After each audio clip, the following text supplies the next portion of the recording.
Warning. This video contains super awesome content not suitable for people who don't enjoy super awesomeness. Viewer discretion advised.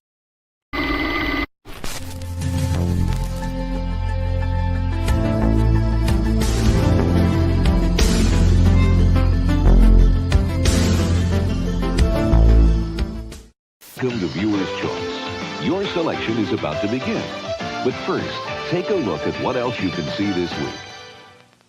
Hey, dudes, inviting you to travel through time. First stop, a long layover at the video store. Bogus. Wait, you've got Viewer's Choice. Excellent. Hello, you rotten little bloodsuckers. America's most populars now get extra value.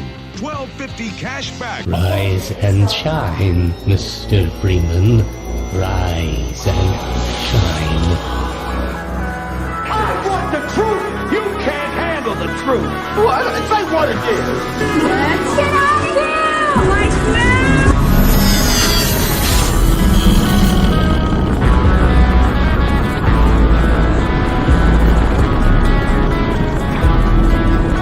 When life gives you lemons, don't make lemonade. Make life take the lemons back. Get mad! I don't want your damn lemons! What am I supposed to do with these?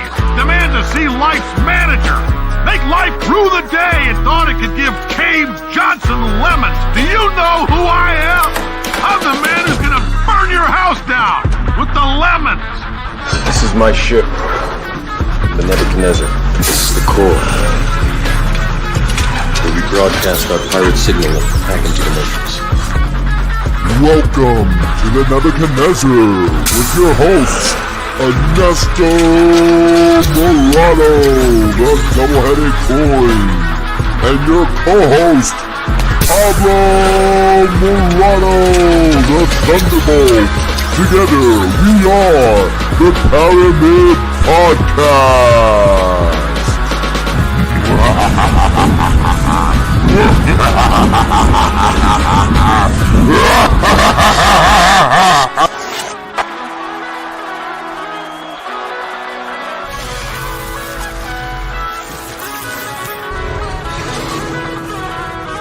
Have a nice day.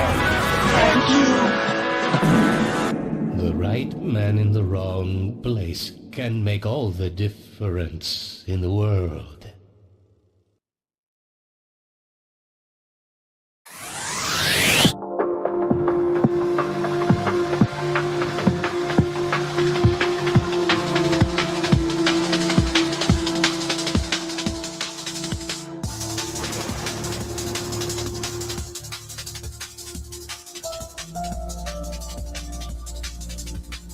You know what's the hardest thing about podcasting? You got to do all this stuff yourself. Right. Go ahead, buddy. Do it. Go ahead and do it. Go ahead and spend the money. And go, how much does AdSense make money at the beginning? Not a lot. All across the government. But as you know, different pieces of the government action it very different. Some do nothing. Some give you a hard time about it. Some are supportive. It's just very, very frustrating. Really? Who's supportive? Well, to be honest, I haven't found that department yet. to be honest, I feel the DNI has been somewhat supportive. I've actually felt Customs and Border Protection has been very supportive, and ATF has actually been supportive. Wow. Who hasn't been supportive though is the FBI, whose FBI is in charge of finding these terrorists in U.S. soil. So FBI is the biggest hurdle to stopping the U.S. homeland plot, which is crazy.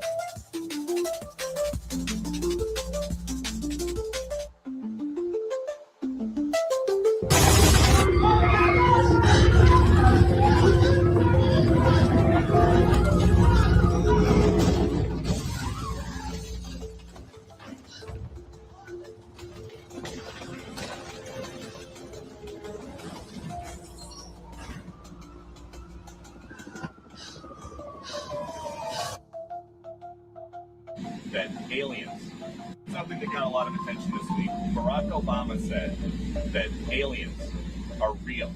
Have you seen any evidence of non-human visitors to Earth? Well, he gave classified information. He's not supposed to be doing that. You know. email from UCLA neuroscientist Mark Trammell. He's got an MD and a PhD. And he's emailing Epstein, and he's talking about ways that he can enhance a baby to suck. And actually, UCLA has let go of him.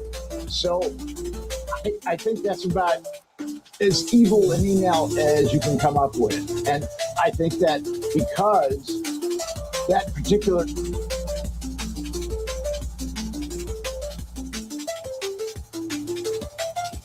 Welcome to the most banned podcast on the internet with your hosts, Anesot and Pablo Morado.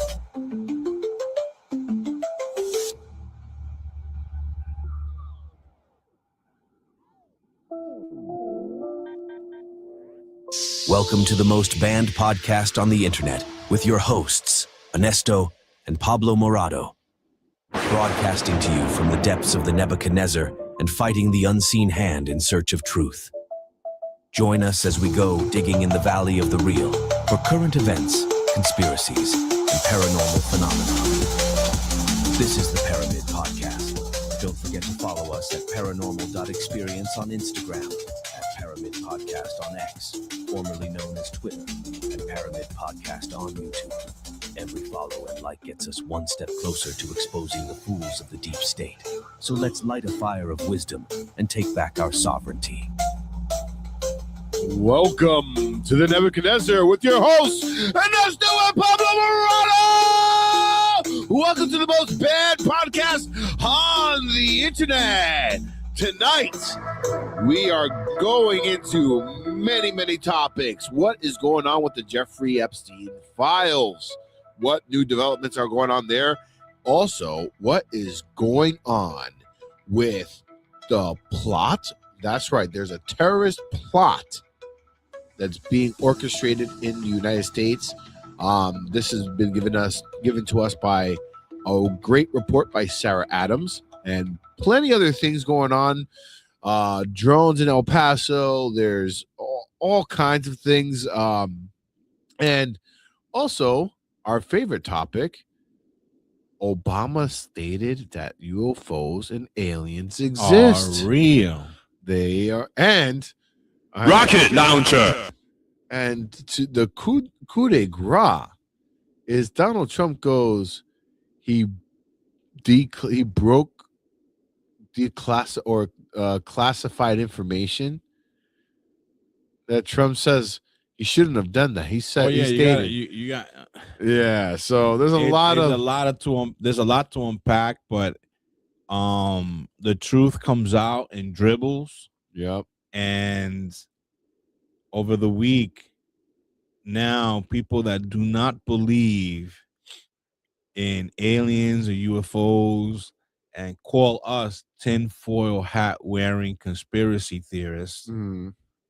Now all our suspicions and all our conspiracies are coming true. Well, not according to Neil deGrasse Tyson. Did you hear his response to this? Well, he's a gatekeeper. Well, he's like, you know what? Rocket launcher. If well, I'll let it. I have this here. Let me let's see if we can get this to work here. I'm gonna put this up on screen real quick before we get into the weeds here. But being that we're on the UFO alien topic, this is what Neil deGrasse Tyson had mentioned about this. Now, what is going on with the internet today? A little bit slower than normal. Let's see what's going on here.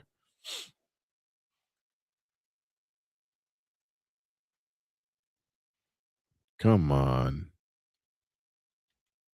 Well, a great way to start the cast. For those that are listening, please go and support us. You can find us at theparamid.com.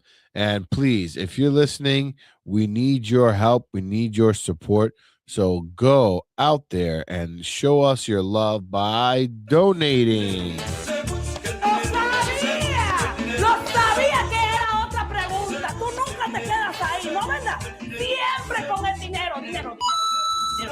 I'm saying, how you think a nigga's supposed to get this shit? This shit don't, money don't grow on trees, shit don't fall out of the sky, nigga. Come on, man.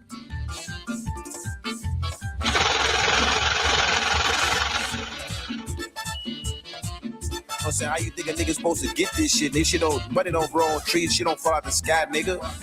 You know, it was brought up to me this week by one of the leaders of my company that I work with.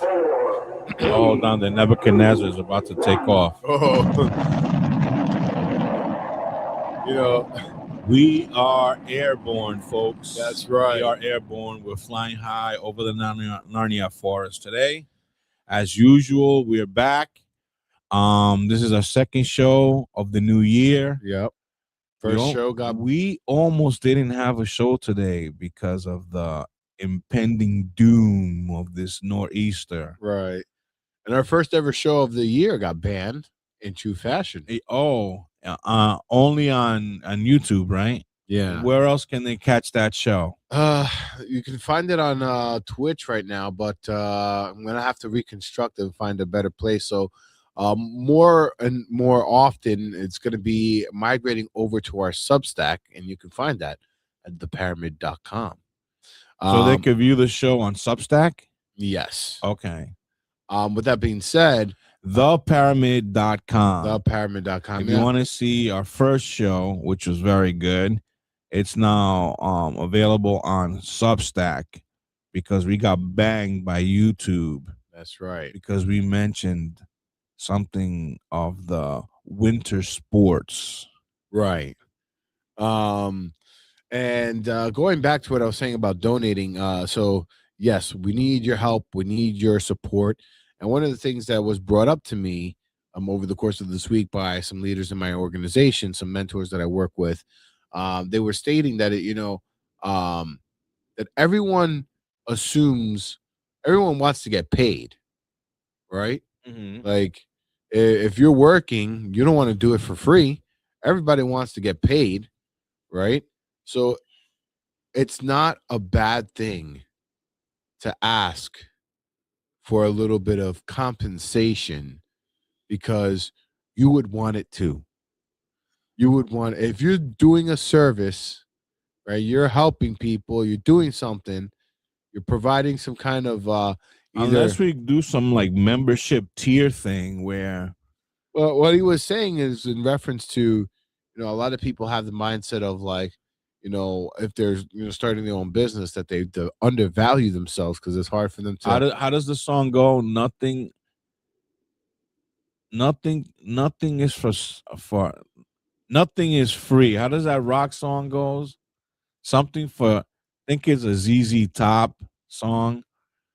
Can I get something for nothing? Nothing is for free. Well, yeah. So we can't play it because then we're gonna get banged on that. Right. So I mean, it's basically stating that like, unfortunately, we do need to ask our listeners, our people that are viewing our Boalongos, that yes, we do need your help and support here, but it's not a bad thing to give because you're supporting a cast that you're listening to, and it's not a bad thing to ask because at the end of the day, everybody wants to get paid for the hard work that they put into, and we put in a lot of hard work finding these stories here for you. And just to let you guys know, we might be asking for donations, but then another perfect way to support us is by going to paramidsup.com and purchasing our line of supplements. They're very good. We use them every day. We also have an ambassador who uses our product for her fitness quest. That's right. And she loves it. Top quality stuff. And take a look at what we have at paramidsup.com. That's right. So it looks like this video is moving along here. So I'm going to see if I can play this to get this podcast up off the road here. Let's see.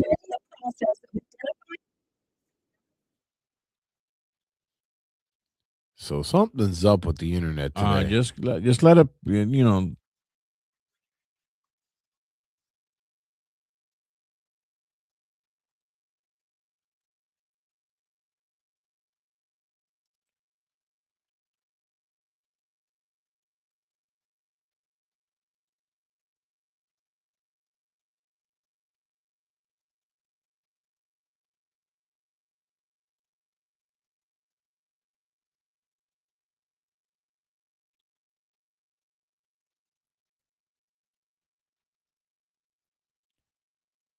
Pause it.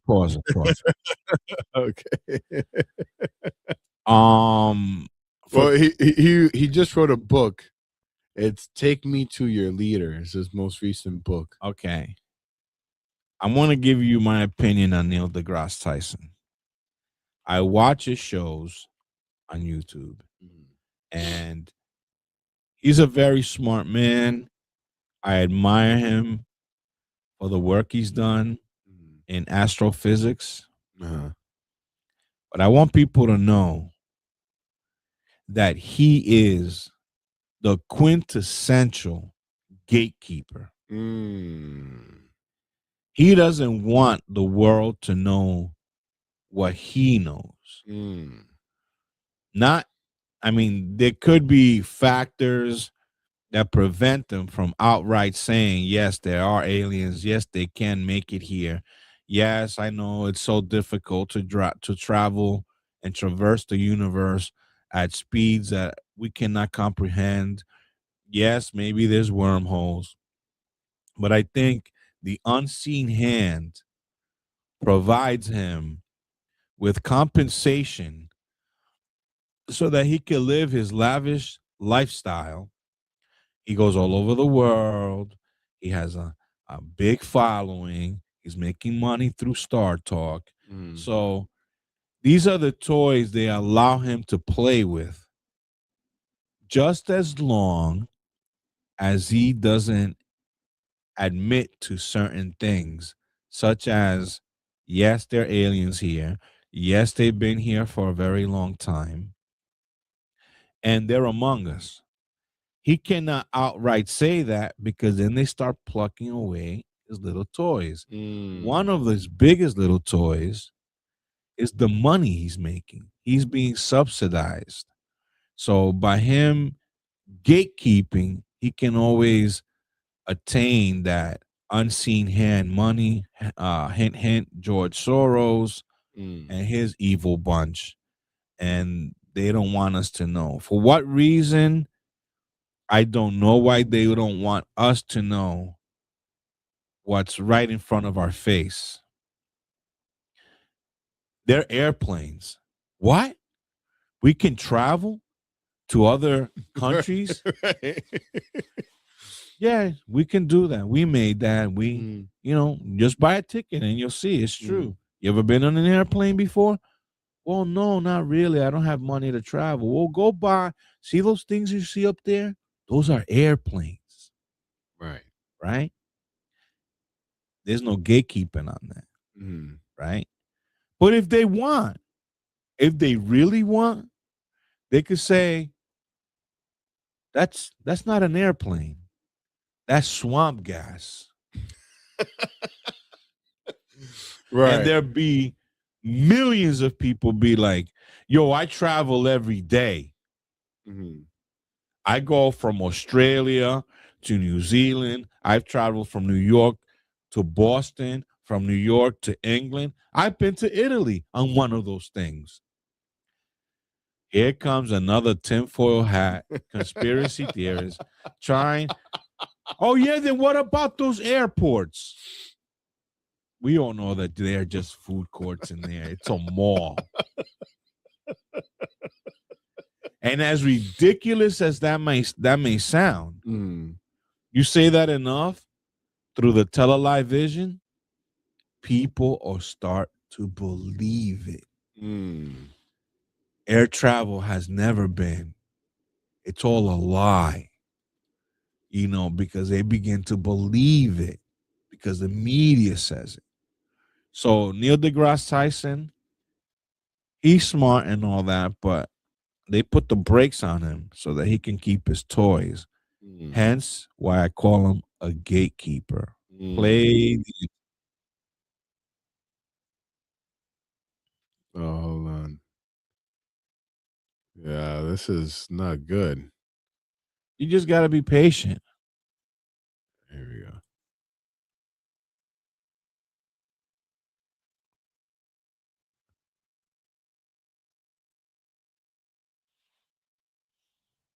Oh, boy.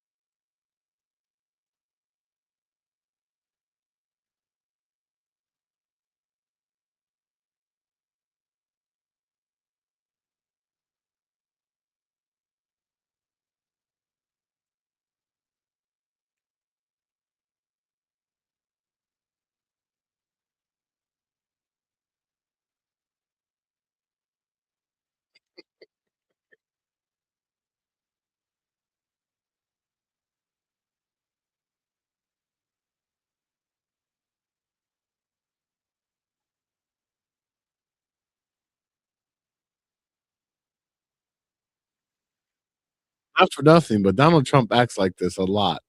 Yes, he does. What files? Enough with the Jeffrey Epstein thing. We want to inquire about this discombobulator that you've mentioned. When? Before. You said there was a discombobulator.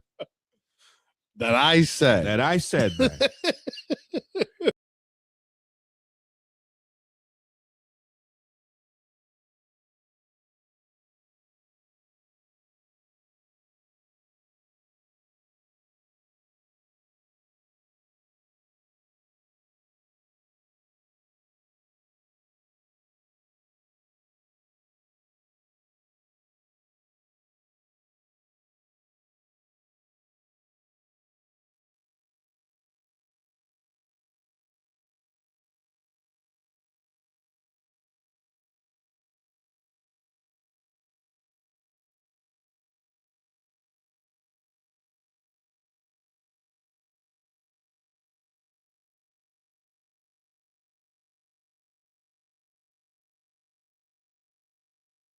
He's lying. Come on, man. Right. And most of them don't make a dime off of it. They do it at great peril. Right. They put their careers on the line. They do it because they have to, because if they don't put it out there, then they're certainly dead. Right. So let's go back to Neil deGrasse Tyson if this video ever plays here. Hold on. Just be patient. Don't try to push it along. It'll come to. It's just frustrating when it's used to going pretty quick. Let's see here. And as that's going, let me do a quick speed test to see where we're at here and see why we're slowing down.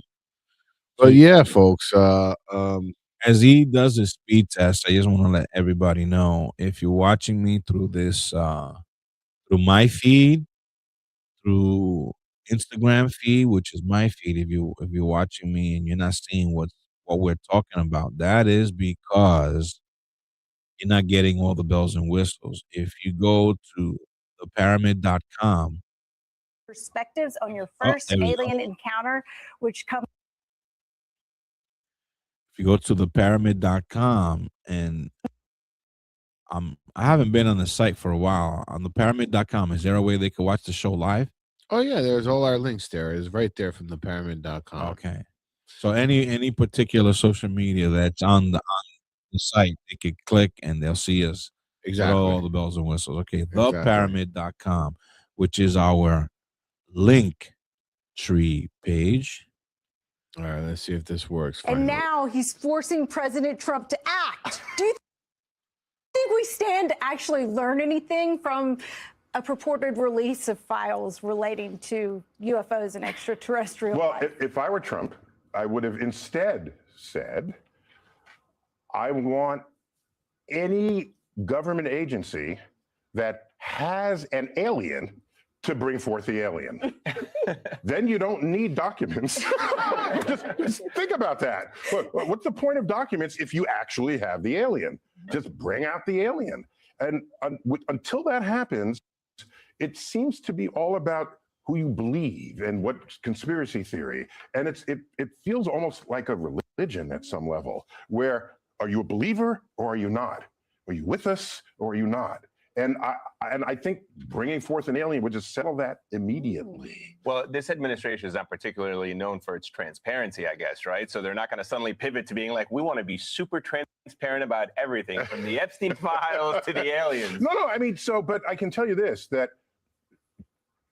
deep conspiracy thinking people, the president can say what he wants and they'll read into it. No, they'll just say, yeah, he's part of the conspiracy, right? So the president says, bring out the files. And if the files don't satisfy the conspiracy theorist, they'll just continue to say there's information being withheld. And so that's why the alien makes a big difference here. But what happens if you bring forth an alien and it doesn't, I guess, look like what everyone thought an alien was supposed to look like? Yeah, we all know what aliens look like, right? They're gray with big almond eyes. Sometimes they're green. Sometimes they're green, but the gray has been winning out over the green ones lately. Have you noticed that? My personal theory, evolution. So what do you think of this opinion so far? It's gatekeep talk.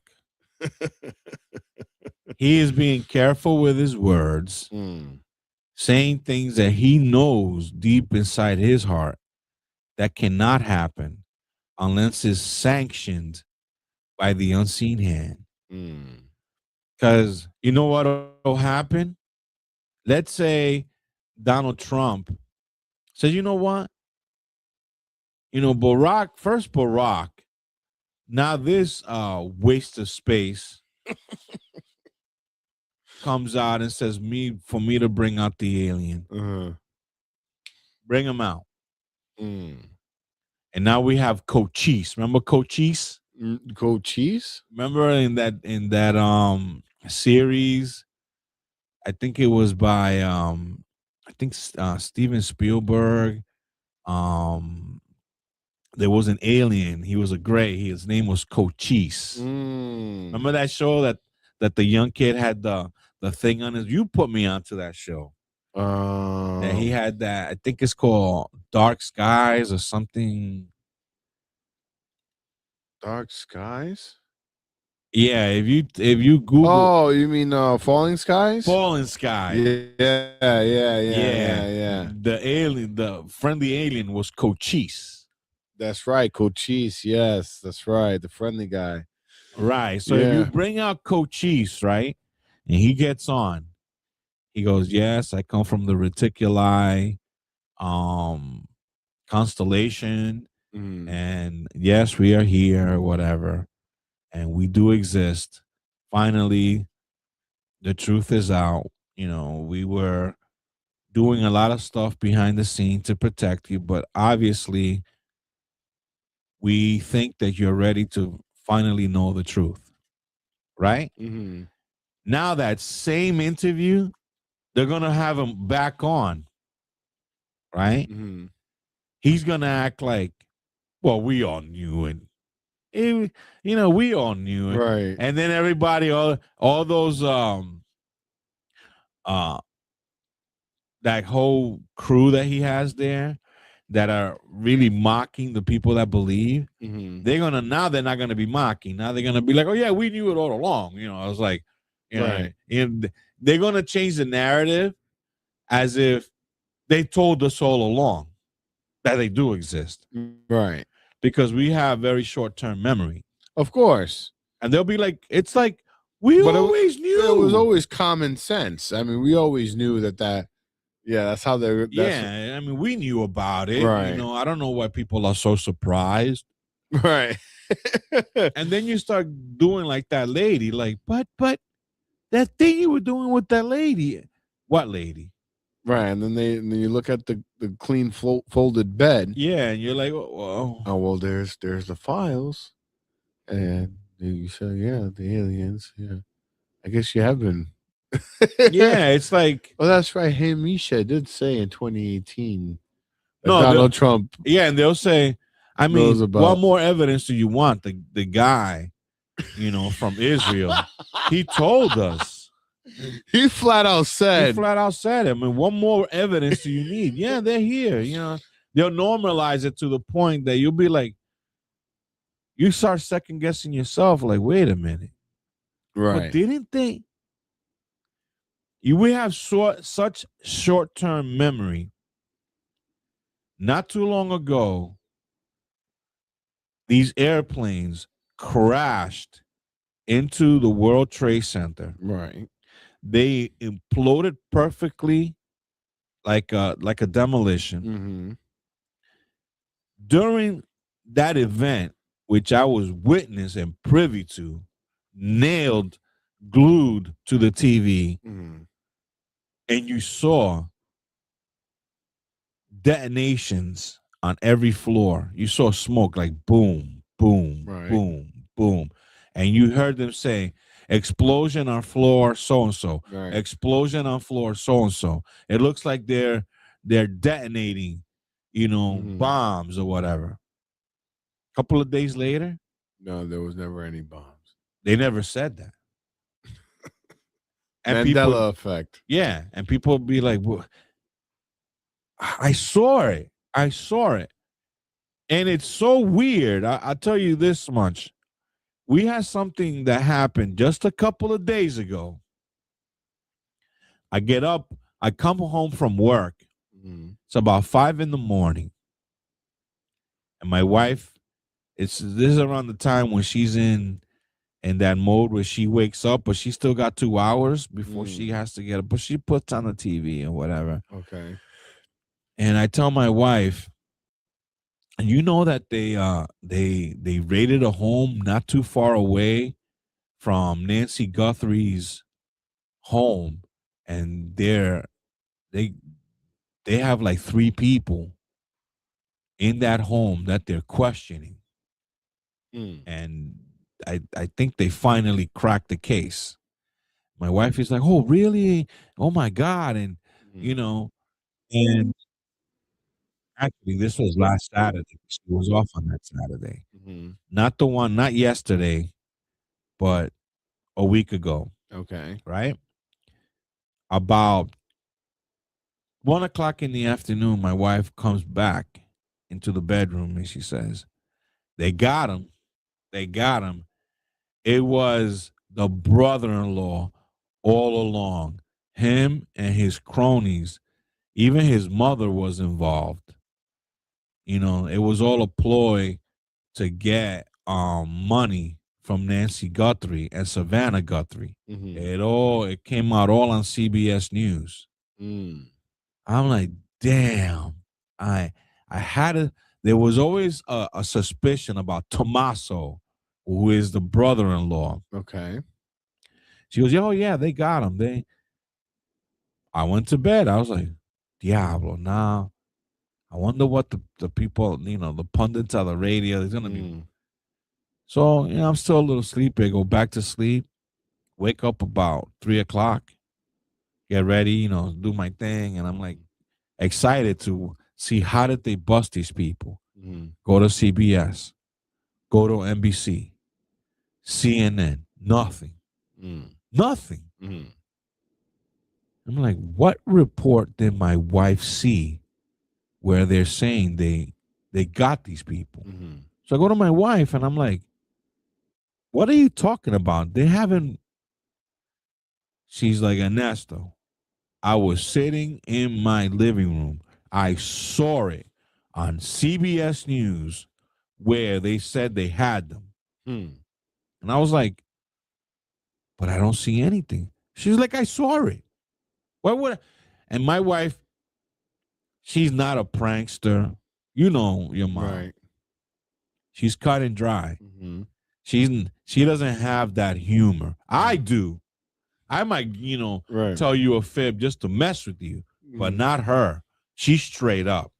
She doesn't have time for that kind of humor. Right. And I drill her again. What did you see? They had a whole report. The brother-in-law, his mom is involved. And they try to they abducted her because this guy, the brother-in-law of Savannah Guthrie, was in need of cash. And they said it, there was a whole report. I looked for it. Nothing. Wow. So there's a distinct possibility that CBS might have jumped the gun. They got some information. They probably, and they ran with it, and they were like, "Oh shit!" There was a scrub it. Yeah, possibly. And they still haven't caught anybody. So the same thing they did with 9/11. There was all these narratives where there was explosions going off on this floor, on that floor, and I heard it on the radio. I saw it on the TV. You saw the explosions coming from the sides of the building, like boom, boom, boom. I mean, the one they can't explain away is Building 7. Well, yeah. That one they can't explain because there was no plane that impacted that, and that was crumbling at the same pace as the right. But all those reports that were alluding to bombs going off, because you heard it, bombs going off on floor number 45, scrubbed. done. Look for it. Try to find it on the internet. Yeah. You know, even go through, some Reddit feeds. Yeah. Nothing. Nothing. But when you do see it, oh yeah, I saw it on feeds like Reddit or I mean, it's like our first podcast of the year. The people that were there that saw it, they're like, they did come out with a podcast. I saw it. Right. But YouTube banned it. So it's off our channel. Right.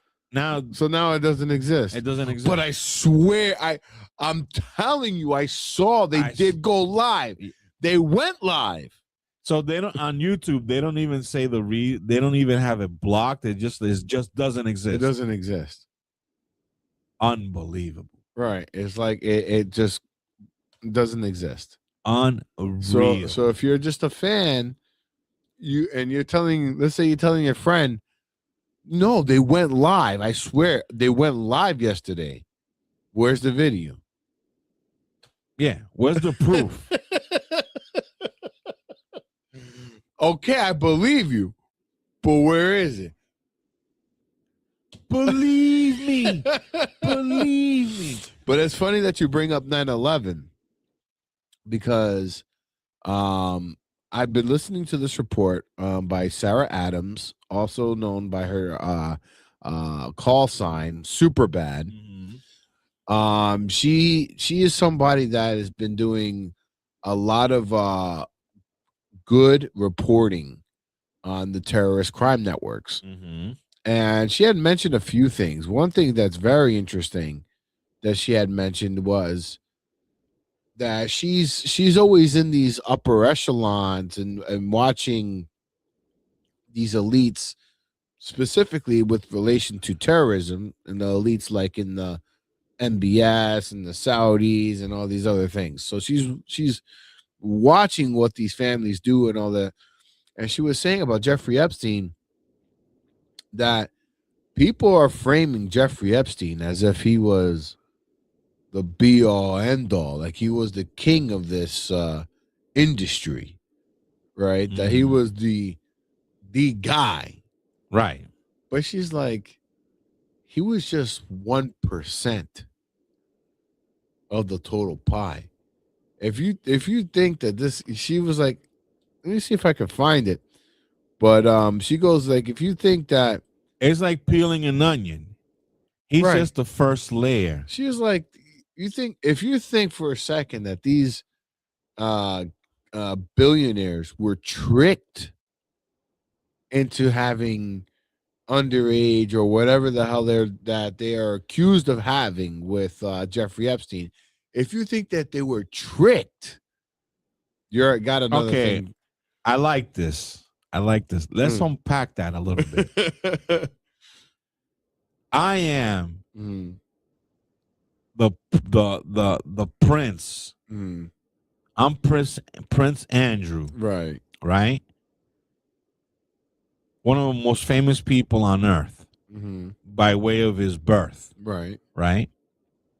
Son of the Queen of England, the most known person on the planet. Right. He's just gonna trust some Bert lookalike from Sesame Street that has a little bit of cash. He's just gonna be like, yeah, I'm gonna throw my whole what do they call it? Not labels, but my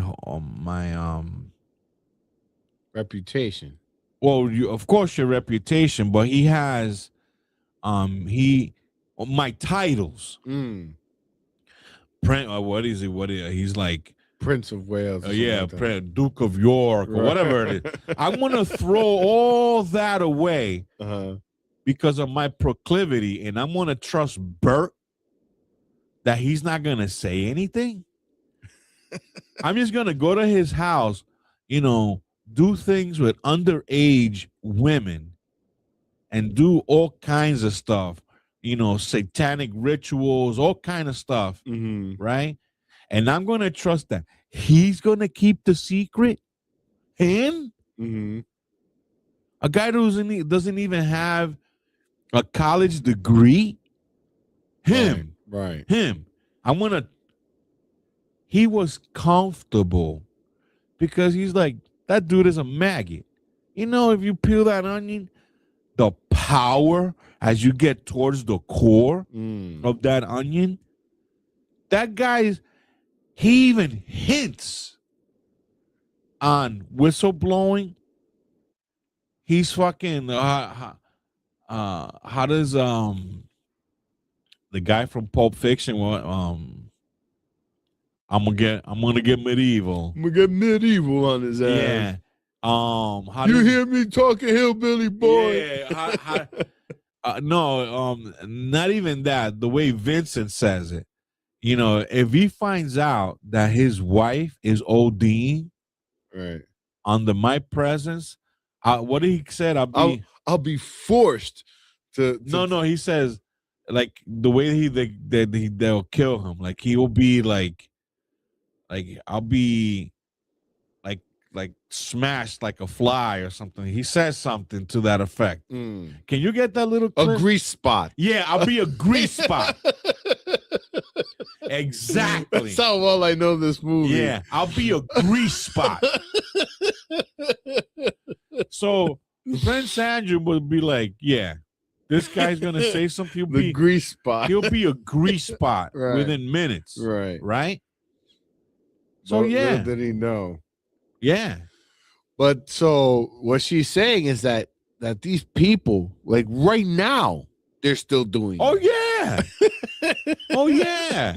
Right now. And she's like, and it's not so much that the people that we know of, like the Prince Andrew, but she's talking about like MBS, the Sultan, people in Iran. Like these things happen. These are normal everyday occurrences to these people. PC, see, when you do what we do, not because we're podcasters, we don't even have that large of an audience, right? Yet, but we well, I mean, we got 2,000 on Instagram, so we thank you all, Bobolongos. and then we got another almost 7,000 on TikTok. So we thank you, Bobolong. Yeah, we Bobolongos. But we research not because we're podcasters. It's in our nature to question everything. Exactly. Question everything. Like, I'll tell you a little incident I had in my car. Usually, I get, TDS in my car. Okay. Right? Trump derangement syndrome. Mm-hmm. Usually, I do like Old Dirty Bastard. How Old Dirty Bastard took the parrot, sewed his asshole shut, and just kept feeding it, right? Right. Until the inevitable happens. He blows up. Right. Usually, that's what I do. You hate Trump? Let's get on the bandwagon. Let's bash him. Let's bash him until he's dead. Let's crush his skull. Right. But for you, I commend. When they say to a military person or a cop or a fireman, thank you for your service. I tell all rideshare drivers across the world, and me being one of them, thank you for your service. Because we provide a service while taking a lot of shit from people. They talk down to us. We're lesser than human to them. Not all riders, but there's a sect of these riders that because they're paying $7 for a 10-minute ride, they think they're King Charles. They want all the accommodations. Well, you're their chauffeur. Yeah. Yeah. So we get treated badly, right? And one of the things they do is they patronize you. They look down on you. They make you feel less than. So usually you want to bash Trump. You want to do this, because I'm listening to right-wing radio. Let's bash him. I'm like, I don't got time. But in this particular ride, they poked the wrong nest because I was feeling a certain kind of way. Okay. A certain kind of way that be like, because he came into Morado after dark. Yeah. This guy, first of all, came in and, I got lights in my car. Oh, this looks like, he said something to the effect, I got these red lights, on the bottom. I got some bulbs that are red or whatever. I'm trying to create like a very soothing atmosphere, right? He said, I feel like I'm in an incubator in here. Like, and do we really have to listen on this UFO program? You have like some alien music, and it happens to be that while he's talking this, he's mocking me. Oh, this smells like like a cholo. You got the cholo cologne in this car or whatever. He's talking down to me. Happens to be that report about Trump saying on the whole alien front. He said, can we get some music on this? I'm like, you know what? I'll put on the music. Let me just listen to this report, and I'll put whatever you want. He goes, oh, Trump is talking. Of course, we got to listen to this. Whatever. He does this TD S thing, and he tells me, are you for Trump? And I was like, you're one of those. I did the opposite. I was like, yeah, I'm MAGA all the way. I'm not MAGA. Right. We all know that all these people in Washington, Hollywood, they're all monsters. Yeah. And crooks. And they're not good people. Right. But I said, oh, you want to stop poking the bear? Well, you poked one now. I was like, oh, I'm MAGA all the way. He was like, it was like I took in Spanish we call it a perrillo, which is one of these daggers that they use to slaughter in DR, the pig right in the heart. It looks like I stabbed. He squealed like a pig, like, like you voted for him? Oh my God, do you know that he rapes little children? Oh my You know that he's a rapist of little girls? And you must not have kids. I was like, you know what? I got 3 kids. He goes, and how can you support a man that does that? And I was like, let me tell you something. I just chose one of the lesser evils that were presented to me. They either said, either I get a cackling hyena or a pompous, what is it that they call him? That he's very narcissistic man. Either I get a cackling drunk or a pompous millionaire who is narcissistic. Which one of the two? I got no other choices. Which one of the two? I'm gonna choose the person that seems to be a little bit smarter than the cackling hyena. So I chose him. But let me set you straight. This is a wrestling show. Right. This is wrestling. If you believe that wrestling is real, then my man, you have been duped. You think a wrestler can run a circuit for 6 months, 3 shows a day, bashing their heads? He'll be dead within a month. Right. This is all staged. Right. Same thing it is with Washington. He's like, no, you can't think like that. No, Trump is this. I was like, you know what? Then What do you think about Biden? Oh, well, I didn't, I wasn't too much in, Biden. He does this thing about Biden, right? He goes, I voted for Trump on the first round when he got in, but then I found out he was in the Epstein. Everybody knew that he was hanging out with Epstein. Yes. Right? But no, and then I found out that he was doing this. I go, what proof that you have that? Because you know what? If there is proof that he's doing that, and he might have done it. And if he did, he should be nailed to the cross. But they haven't found anything. This is why he's still the president. Well, they have to spend over $50 million to investigate Monica Lewinsky. So Yeah. So and they spent I don't know how much money on Russia that he was collusion. Right. They found nothing. Right. Right. So I go to him. So then who was your president? He was like the best president that ever walked into the. He was a little drunk, I must admit.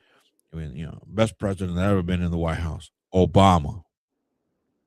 And I let out a belch like, and he got offended. And he's like, what do you find funny about that? I'm like, it's funny how there's a narrative here because there's a huge cachet of information that Obama was dealing with Epstein himself. Right. He was there. He's in the file. How dare you say that? How dare you? I'm so ashamed that our president is a. And I go to him, you know what? Google it. Google it on your phone. Is Obama in the Epstein files? He goes, I gotta see this. He goes, and let me tell you this. While you're doing that, you hypocrite. He goes, how dare you call me a hypocrite? Now I'm doing that. I'm doing this at great peril because I could be thrown off the platform. And he reports me. He goes, how dare you call me a hypocrite? I go, you are a hypocrite. You're using Google right now on your Android. That's an Android phone, right? He's like, yeah, it's an. I'm like, Google is from who?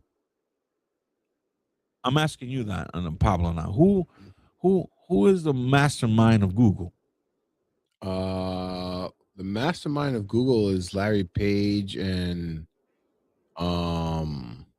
Sergey Brin, I believe his name is. Okay, but does Bill Gates play a role in this? I believe so. No, I don't Microsoft has nothing to do with Google. Google, no. Well, there I gave him some. Just Google that for me. Yeah, the founders of Google are. No, just ask. Does Bill Gates have anything to do with Google?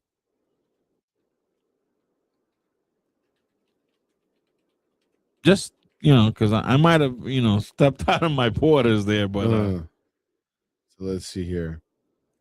Sometimes you say things with enough confidence. In short, no. Bill Gates did not help found or build Google.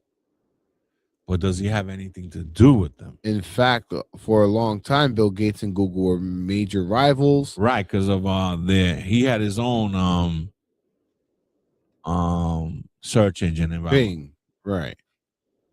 Let's see.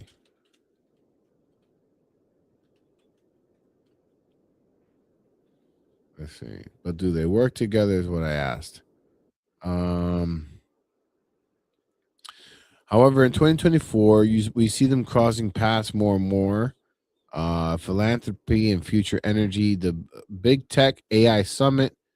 Both Gates Foundation and Google were major participants in the India AI Impact Summit. While they aren't one team, they are working towards the same goal. Okay, so they're working together. So what I said, it was not that bad. But I went on to say, so I guess you don't own a laptop. I guess you don't use a laptop. You don't use Windows or none. He goes, of course I do. I go, then you're a hypocrite. Because if I'm correct, Bill Gates has something to do with Windows, doesn't he? Right. Yeah. He created it. He created it. Uh-huh. So by that faction, you shouldn't be using your computer or Windows at all, because he is one of the major players in Epstein. Right. So if you're using that device, you're supporting Bill Gates, right, who is proven right, that he was doing some very nefarious things. You heard about what he asked Epstein for? Yeah, he wanted venereal disease medicine to be secretly. Why is he asking Epstein? Because he for got this? the clap like 1 billion times. Yeah, but He why didn't want it- Epstein? Why not Because go he's to not your gonna doctor? He's not going to go to a doctor who can possibly rat him out. No, there's HIPAA. It'll get out. Well, to their peril. And then there's a trail. Mm. You know, if his wife dies because of something he gave her, I don't think there's any HIPAA laws that can protect you from that information. If you dig, you'll find it. Believe me. He goes to the devil himself and says, dude, I need help because I don't want my wife to find out. Right. Right? But never He was asked they were asked him in an interview, are you the devil? Did you know that? Yeah, I remember. So by that faction, if you are so disappointed on Donald Trump, then you should be the same disappointed on Bill Gates. Right. Right? He Googles Obama and he finds out that he is in the Epstein files. Mm. The whole ride, he's like, no, I can't believe this. No. You can't believe about Trump, but you can't believe the information you got on Obama. Right. It doesn't fit your narrative. Right. Right? Then he asked me, so what is it about Trump that you like so much? I said, well, he's strengthening our borders. Oh, that's an oppressive way of looking. You know how many people need? And I was like, do you know that Obama deported more people than Trump has ever done? His nickname was Deporter in Chief. Right. So I say that is to say that it's all it's what you choose to believe and what you choose to ignore. Right? And there are people that believe Trump is the best thing since sliced bread, and the other side are commies. Right. Then there's the other way around. But in the end, I told him, dude, after I refuted every angle, I told him, do you know that these people portray one thing through the media, but when you're not looking, they're having beers and bangers together at a barbecue, patting each other on the back, hugging each other, and say, hey, why don't you take my kid to Mar-a-Lago? Right. One great example, if you want to see what it's like to be like those elite politicians in those back rooms, just go to the show The Boys. And there's a section in that show where all these superheroes, they go back into their own little like green room. Right. And they're doing some really heinous stuff. Right. And you don't even have to go that far. You go to these, I believe it was like I forget what dinner this was. There was a dinner where Donald Trump is right there. And it was kind of like a roast environment. Mm-hmm. And he's patting Chuck Schumer in the back. He's a good guy, and they're laughing with each other, and they're friends. And if you go and you look at the media, you would think that Chuck Schumer hates Donald Trump, but he was right there. sitting right next to him, laughing at all his nonsense. Yeah, they're very performative. You know, they'll say stuff negative. So if you believe that there's a right side and a wrong side, you know, I'm Republican, you're Democrat. I told them, name me one righteous man in Washington, D.C. that you can say, this is a good guy. He's uncorruptible. And I'll vote for him. It reminds me That's a hard ask. That's a hard question. It reminds me of a biblical story. And I think it was with Abraham when he said, please don't kill all these people. Lord, don't torch Sodom and Gomorrah. You know, like, please, you know, give them another chance. He asked, I believe it was Abraham, that he said, can you Google that for me? Who did the Lord say, find me one righteous person? I think it was Abraham. I don't think it was Lot. I think it was Abraham. And he looked and he looked and he looked. He couldn't find one righteous person. Oh my God. There are two primary places in the Bible where the Lord challenges someone to find one righteous person. It was a challenge in Jerusalem. Run and fro through the streets of Jerusalem. Look now and know and seek in her open places if you can find a man. If there's anyone who executes judgment, who seeks the truth, and I will pardon her. This is a challenge in Jerusalem. Okay, the negotiation for Sodom. You might also be thinking of the famous conversation between Abraham and God regarding the city of Sodom. In the story, it wasn't God demanding one person, but Abraham haggling with God to see how much mercy he would show. Abraham asked, if there are 50 righteous, will you spare it? God said yes. Abraham kept lowering the number. Finally, Abraham asked, what if there's only 10? God replied, for the sake of 10, I will not destroy it. Even then, 10 righteous people could not be found, and only Lot and his immediate family were let out before the city was destroyed. He couldn't find them. Wow. Couldn't find them. Couldn't find 10 righteous. 10. Wow. And initially the story goes, you see, that's Washington. Yeah. That's politics.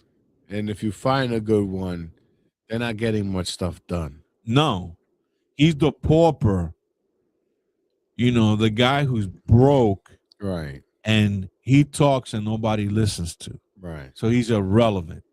He's not a Nancy Pelosi, where like Joe Rogan made a very good point that Nancy Pelosi is now worth $400 million, but she's still, she's retiring, I guess, this year, but she hung in a job that was paying her $125,000. No, there's somebody better than.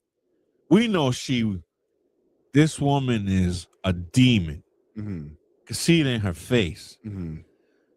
But let's go to a lower, because she's got money. Right. She's got big money. Right. But that's what the reason I brought that one up, because it didn't really register to me.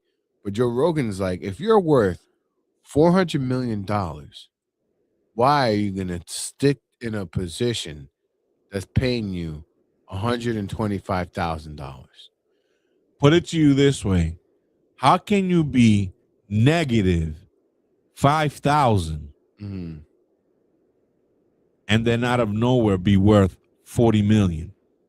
What's her name? Ilhan Omar? Yeah. How did she do it? Right. Yeah. Obvious. It's obvious. They pat her. And then where she's at, she's from Minnesota, am I correct? Right. Mysteriously, how many billions of dollars are gone? Yeah. How many was it? It was like a couple. I think it was. I don't know the exact number.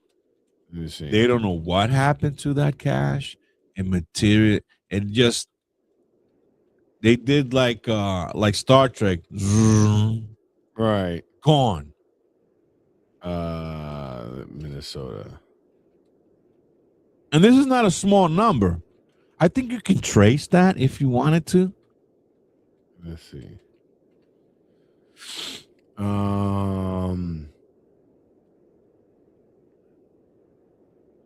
It says here $9 billion. $9 billion. And it says here the source, Joe Thompson, he suggested that as much as half of the 18 billion spent on a 14 high-risk Medicaid programs in Minnesota since 2018. So yeah, they had 18 total budget, and 9 was spent in fraud.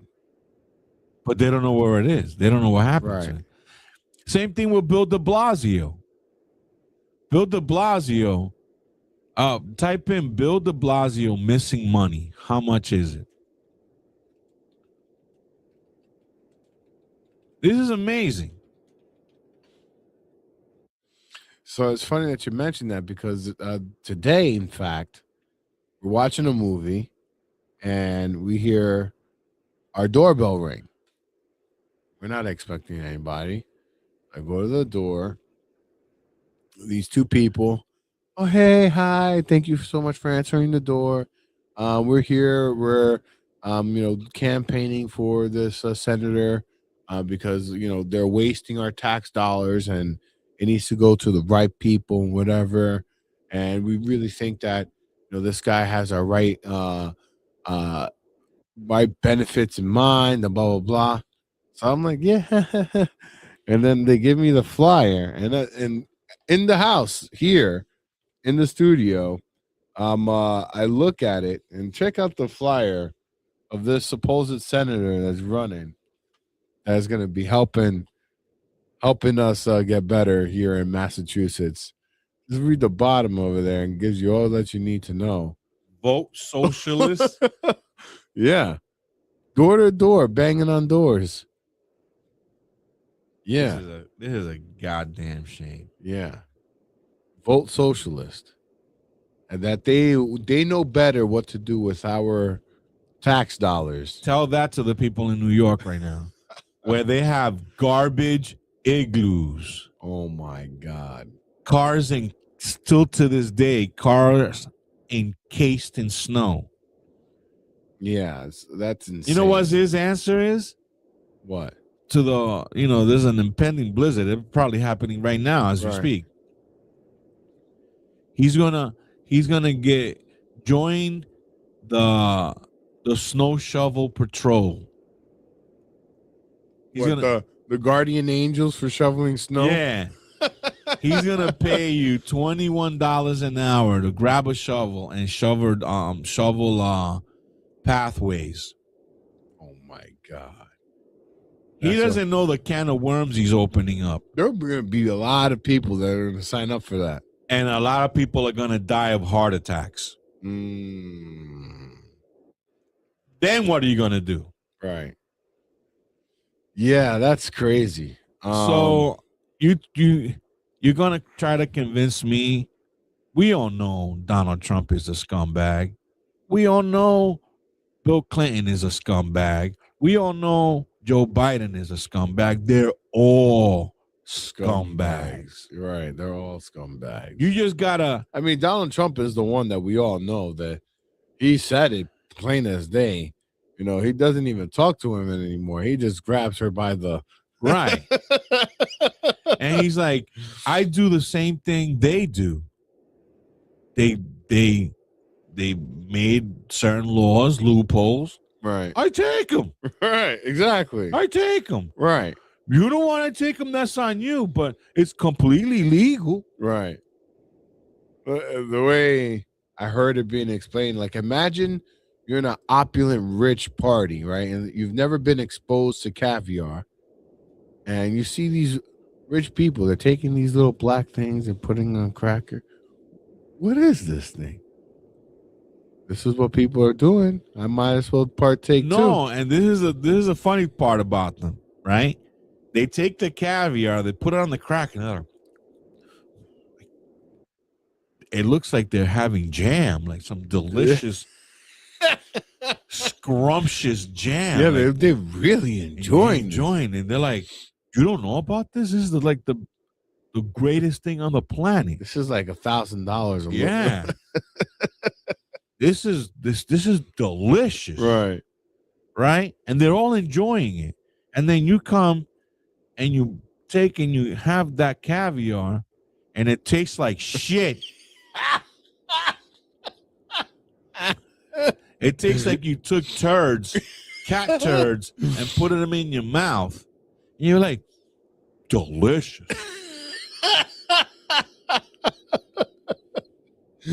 Yeah. It's the whole thing. The emperor has new clothes. It's that whole thing, and when I see what's going on, it's like so disingenuous. Yeah. So Sarah Adams basically was saying that, the whole Epstein thing, that people think that he was the be all end all, that no, he was only 1% of the total pie. But she's dealing with with her own battle because she's not really into the whole Epstein thing. It just happens to be that the Epstein intersects. It's crossed her path. Right. But what she's focused upon is the terrorist plot. Now, are you aware of a terrorist plot that's going on potentially here that she's trying to warn of? Very reminiscent of what they were like Alex Jones was mentioning before with 9/11. 9/11. And for people that think that Alex Jones is like irrelevant and he is just a clown who is pointing conspiracy theories, I dare you to find his video, The Police State. 1996, I believe it was published, and it's a video. He made this whole thing, he made this video. He says, buy it, put it on whatever, put it on public access, put it anywhere. Give it for free, make tons of copies, give it away. I want people to see. In that video, he tells you they're going to bring the World Trade Center down. This is inevitable. This is going to happen. And people were like, yeah, and then it happened. So she's what? And what was the biggest thing that she was that they were stating back then? That there was a breach in communication between the CIA and the FBI or whatever. So take a look at same breach that happened when they called. I believe it was FDR. They told them they're coming. They're going to attack Pearl Harbor. He's like, let them. Gives us an excuse. Yeah, let them. Just continue. Right. We cracked the code, boss. We know they're coming. Yeah, whatever. That's that. People are going to, Right. Yeah. Then when it happens, then there was a breach in communication. Right. So check this out. So she's following what the terrorist plot is now. And it's very, very scary. Take a listen. See if this against here.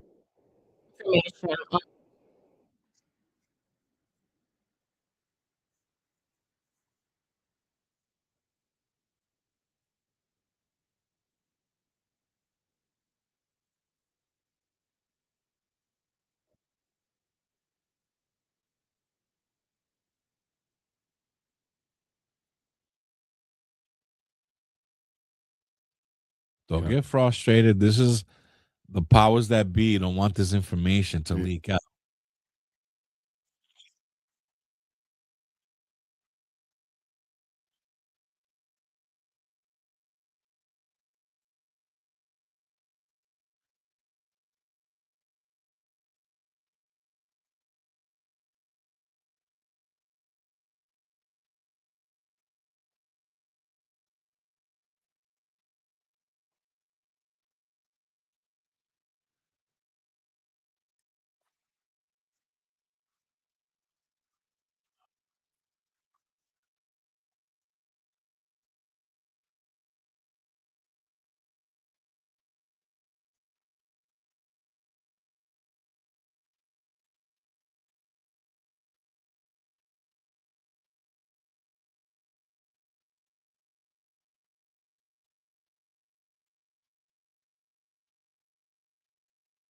Pause. See how what she just said? Mm-hmm. The minute that they put her in charge, It's Kash Patel. I've seen the Jeffrey Epstein files. There's no evidence of anything. they go to him. Once you see the video, then you can see he killed himself. He killed himself. Yeah, there's a high. What is it called? A Hyatt bone or something was crushed. There's no way you No, can. not only that, but apparently weeks before, he was in a fetal position because his cellmate was trying to kill him. Do you know who his cellmate was? It was that brolic, the Incredible Hulk. Yeah. They put him inside with the Incredible Hulk. Yeah. Yeah. So what I'm saying is, she's saying this. The minute that they say she would get that position, they go into her ear and they be like, all that she said right now, out the door. Yeah. Gone. Everything. Yeah. Yeah, because that's exactly the position that Kash Patel was in until he was in the position, and all of a sudden, the biggest example of that, Art Bell, may he rest in peace. He went from a political pundit to going into our neck of the woods, the conspiracies, the unknown, and all that stuff, and he started getting too real. Yo, the dude, he had to like quit initially, and he moved. I think he moved to Singapore. Wow. Or it's either was Singapore or the Philippines, one of those two countries, in fear of his life. He told himself, like, dude, you're on the air. You're on free radio that's governed by the FCC, and you're saying these things. All that stuff, you're letting out classified information. Stop it. Knock it off. And he didn't stop. And he had to disappear for a while. He came back. He was transmitting from Asia somewhere on the top of some kind of building somewhere, because they were after his ass. This is the world we live in. Right. We're not free. No. We're not free. No. It's like the Truman Show. Yeah. We're just living in a country that allows this wrestling show to happen. You know, this is why Alex Jones' program is called what? The InfoWars. InfoWars. Right. This is why. So take a look. So she's going to unveil a plot here. So she's obviously already unveiled the fact that she's been attempting to alert the FBI to this, but it's falling on deaf ears. Right. So take a look. Sir, they're coming. Yeah. Whatever. Right. Pretty much.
Political football. Yep.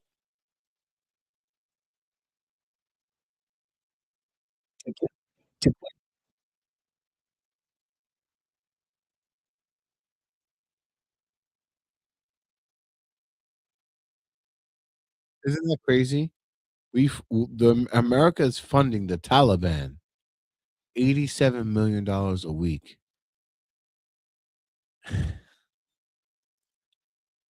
How much money does it take to prove that Monica Lewinsky was smoking Bill Clinton's cigar under the table? $50 million. What are you looking for? What takes 50 million? Right. What takes $50 million Russian collusion. How much money did to that find cum stains on a dress? Yeah. Russian collusion. How much money did they spend Oh my God. on Russian collusion to do nothing? Nothing. Yes. Nothing. Yes. So it's frustrating, but let her continue, because this plot is very eerily similar to what, like Alex Jones says, the predictive programming. Take a look at what they're planning on doing here. Let's see if this plays.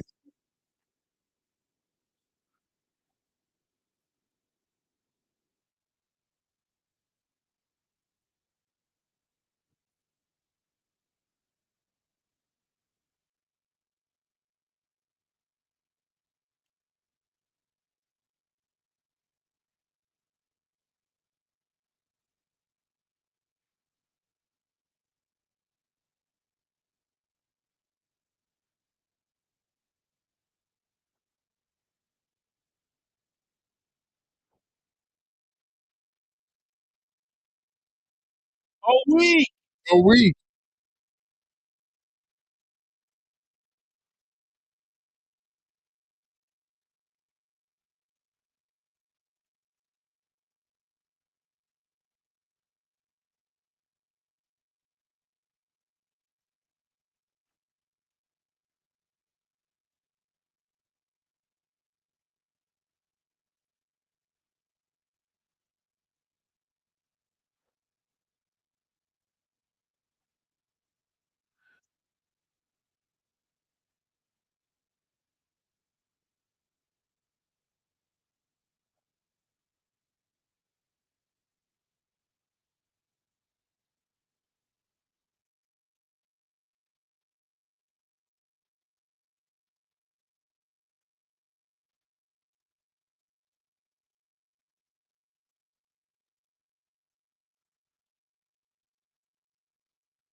pause. And yet,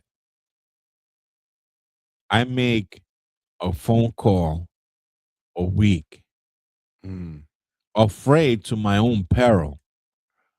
You know, I act as if I'm not who I am, and I do not give them my address because there's two potholes that have been there since I bought the house in the street. Mhm. They never. That'll cost what? And even a couple thousand, maybe. There's small potholes. You can go to Home Depot and buy a bag of asphalt and just fill it up.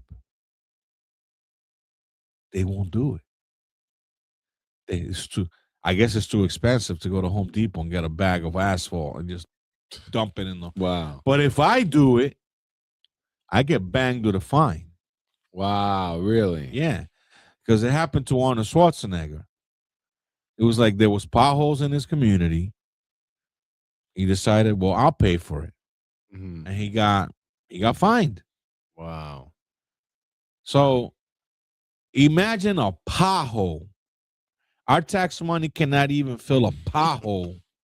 But it's funding the very terrorist organization that is plotting What to did kill he say? us. How much money a week? $86 million a week? $87 million a week. $87 million a week. And she's saying that's just one pocket of how we're funding them, because they're funding them in multiple ways. How many homes, how many mouths, how many bodies it can clothe? $87 million a week. A week.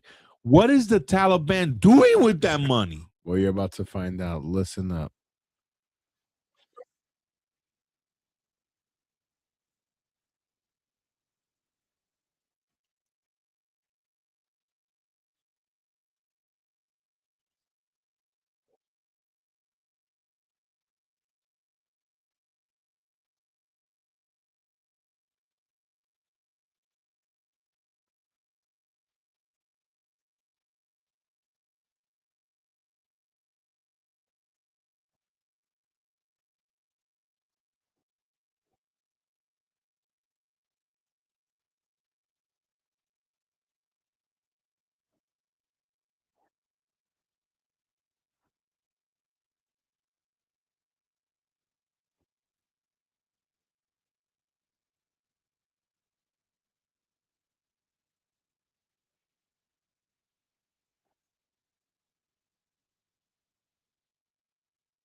So I want to scoot this a little bit ahead to hear the actual plot, because the plot is the real thing that is So you hear that corruption thing?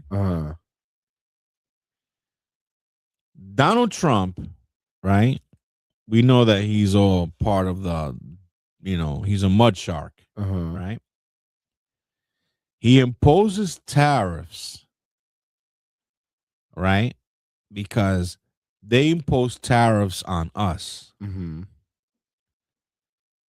So if I gotta pay a tariff and I'm dealing with you, you're charging me a tariff. Why can't I charge you a tariff? Right. Right? So he does that to the effects of hundreds of billions of dollars, right? That's coming in that's coming into our coffers, right? Right. They go to the Supreme Court, and the Supreme Court says, No, that was illegal. You know, all those tariffs cannot happen. All that thing that you did. And I know it's more intricate, a lot more intricate than what the way I'm putting it. But initially, no, what you did was illegal. Okay, it's illegal. Now, the countries that will pay the tariffs are saying, we want our money back. Now, all that money that we took in from tariffs, we got to give it back. Right. And somebody in the United States voted for that. Oh my God, that's ridiculous. All that tells me, call me a conspiracy theorist. All that tells me is those judges are in somebody's pocket. Right. And it's more beneficial to them to eliminate these tariffs so that they can get their little crumbs back. Yeah, so I mean the plot, I mean, it's very interesting what she breaks down here because But can you narrow it down? Like, what does she say that the plot is? What is it they want to do to the United States, and in what fashion they're gonna manifest this, or what she thinks that they're gonna do? well, she knows what they're doing, and what she's first thing that she says is that they're resurrecting some of the failed plots that happened in the past. Right? So they're looking at, 9/11, they're looking at certain things that failed. They're like, no, this time we're not going to fail. And the other thing is that, in the past, the way they were looking at it was revenge, right? But now she's saying that this new generation of terrorists, they're not looking at it as revenge. They're looking at it as their legacy. Now they're looking at it like and that is more powerful, than a revenge. lot more powerful than revenge. Right. And she's like, because the person orchestrating all this is the son of Osama bin Laden. And he's like, I'm where my father failed, I'm going to take up the mantle. And their rhetoric is this burden falls onto our generation, because if we don't do this now, then there won't be a society left for us Muslims or for us in this new world. So we have to take hence Zoran Mamdani. Right. Hence, what's her name? Ilhan Omar. Right. And so what they're planning on doing, she said, is going to be multiple waves. That it'll be so many waves that, think of it like once a month, a 9/11 every single month. And because right now, based on all the people that went in through the border, you know how there was like millions of unaccounted for people that went through the border. She wasn't estimating that there was about like 1,000 terrorists that got through. But now her new numbers are revealing that there's 18,000 terrorists armed, ready to go. And one thing that Sean Ryan was pointing out in the video was, the terrorist in Australia, the guy that was like shooting people on Bondi Beach. On Bondi Beach, yes. He was like that he killed a bunch of Jewish people. Right. He was like, listen, I'm a marksman. I've been in the CIA. I'm good with weapons.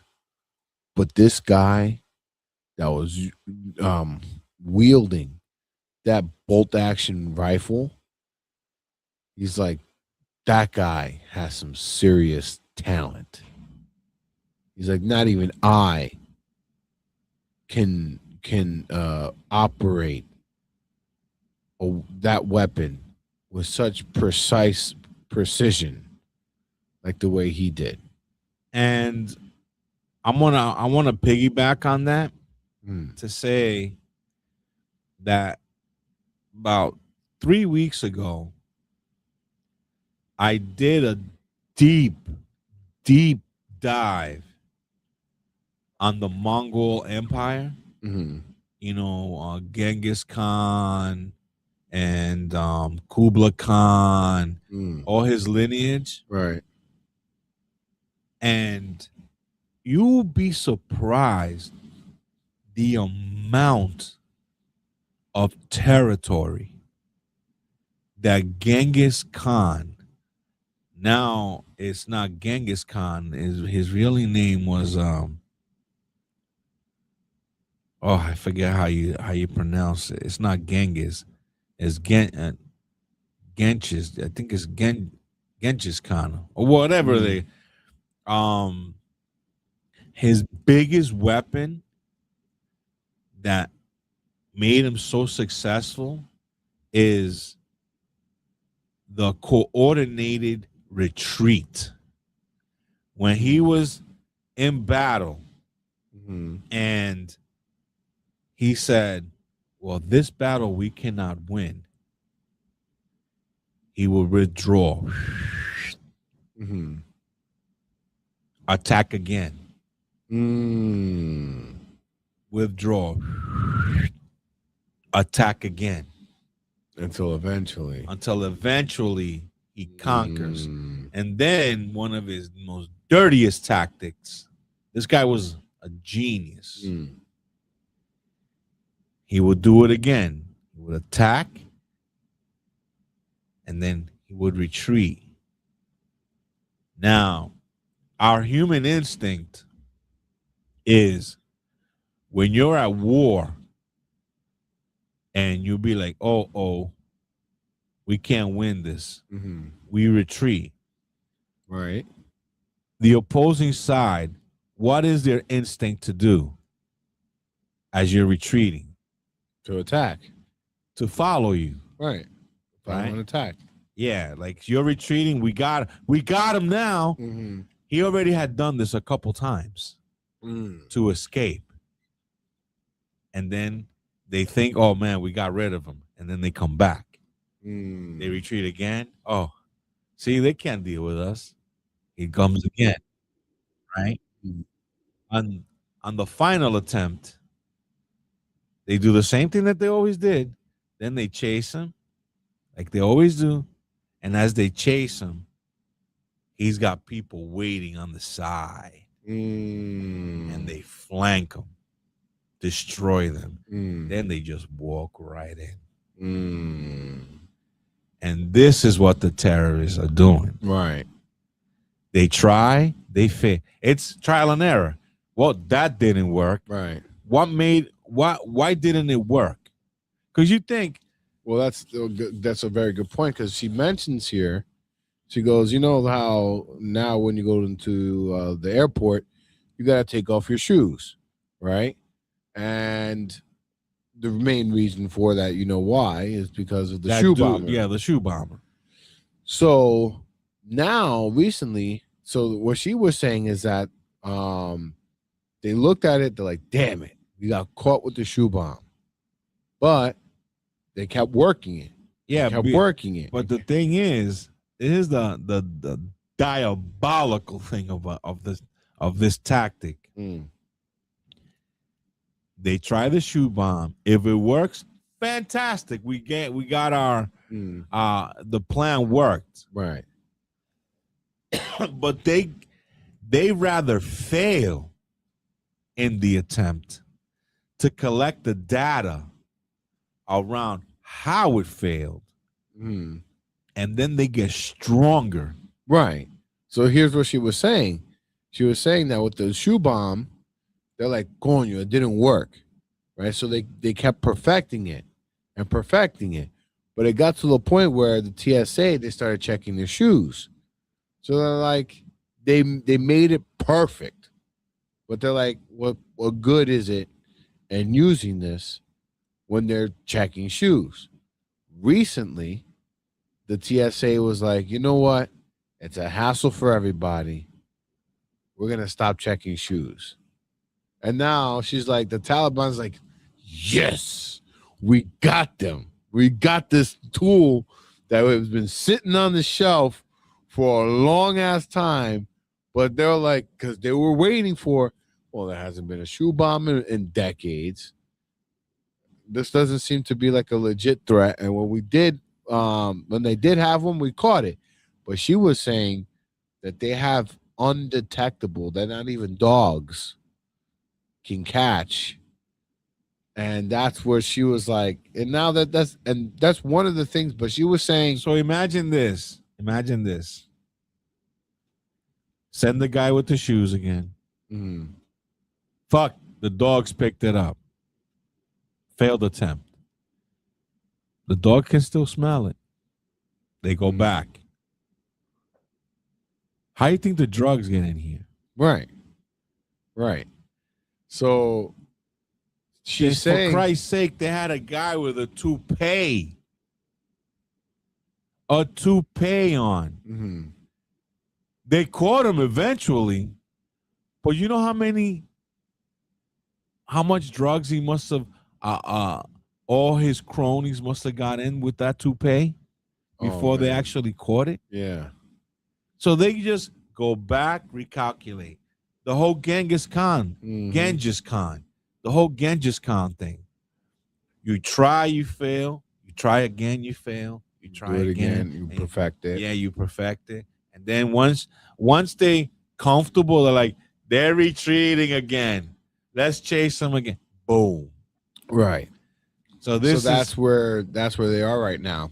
And she's saying that what they're going to be doing is waves and waves and waves. 9/11 every single month. And what she's saying is that there's a lot of terrorists here that are ready, geared up, waiting for orders. And so that she's like, a lot of people are saying, okay, if there are all these terrorists here, why haven't anything happened? Now, not to cut you off. See that statement right there? I've encountered, doing what I do, some strange things that I told the warlock about this. Not here where I am at now. I haven't encountered that. But the hub of these nefarious dudes doing strange things is in New Jersey. You know how many times I took 4 adult Arab talking dudes, right? They get into my car, pick them up in Newark, and I once picked them up in Newark. Another time I picked them up in Parsippany. Another time I picked them up in Princeton. They all go to this weird fucking place in the airport. I told Thomas, yo, I'm sorry, the warlock. I told him there's something strange. I always take them to this weird hole in the wall. You know, like these rentals that they rent cars, and you have your Avis, your what's another famous budget. Right. Well, this is like Enterprise. Right. This is like Price Busters auto rental. Okay. Never heard of these people. And they're in this weird corner way back of the airport, away from the runway, like, a very industrial park of the airport. And the whole way. And what I found strange is when they get in the car, how you doing, driver? And he goes, and they test me to see if I can speak the language. They tell me like, I keep driving. And they continue they're talking to me, but I don't know that they're talking to me. And then they finally, in their broken English, tell me, "Oh, then he was trying to tell you, is this the right ad? And we're going to this so and so address. Is that what you're seeing on your app?" And I'm like, "Yeah, that's what it says on the app." But they tell me as we're going, we're still like 15 minutes, 20 minutes away. Okay.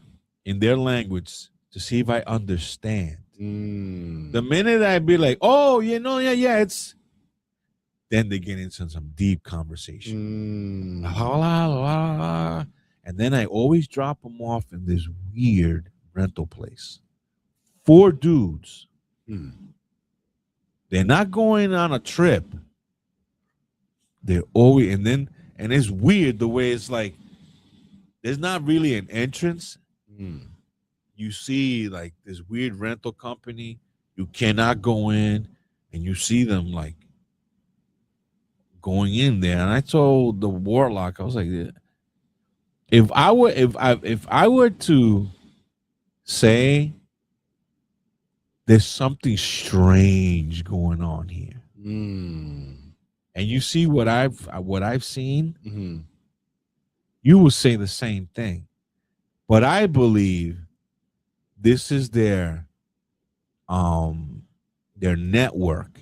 They're doing something. You could tell they're up to no good. They always go to the same spot. Yeah, so they're networking. They're planning to do multiple ways. And the thing that she was saying is that, the reason why, because people are asking themselves, okay, so if there's all these terrorists here, why hasn't there been an event? And she's like, well, a lot of these people are not here for the initial wave. They're here for the 3rd and 4th and 5th and 6th and waves upon waves. So they're just waiting around for their orders. And the reason why exactly, and the reason why they haven't been anything popping off yet is because they're waiting for the right opportune moment. Now, is there any way you could show that video of her saying that? Yeah, I mean, I have it right here. Okay, because I got something to say about that. All right, here we go. And this is just me and you, 2 podcasters in a basement, father and son team. Right. That we have no clearance at all. Nothing. We're just curious. Right. And this is from Sarah Adams, who is a CIA targeter. That's what she is. So Alive. Dude's still alive.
The same people were about to invade. So what she's saying is there's a lot of hostages that the Taliban are holding that were paying off.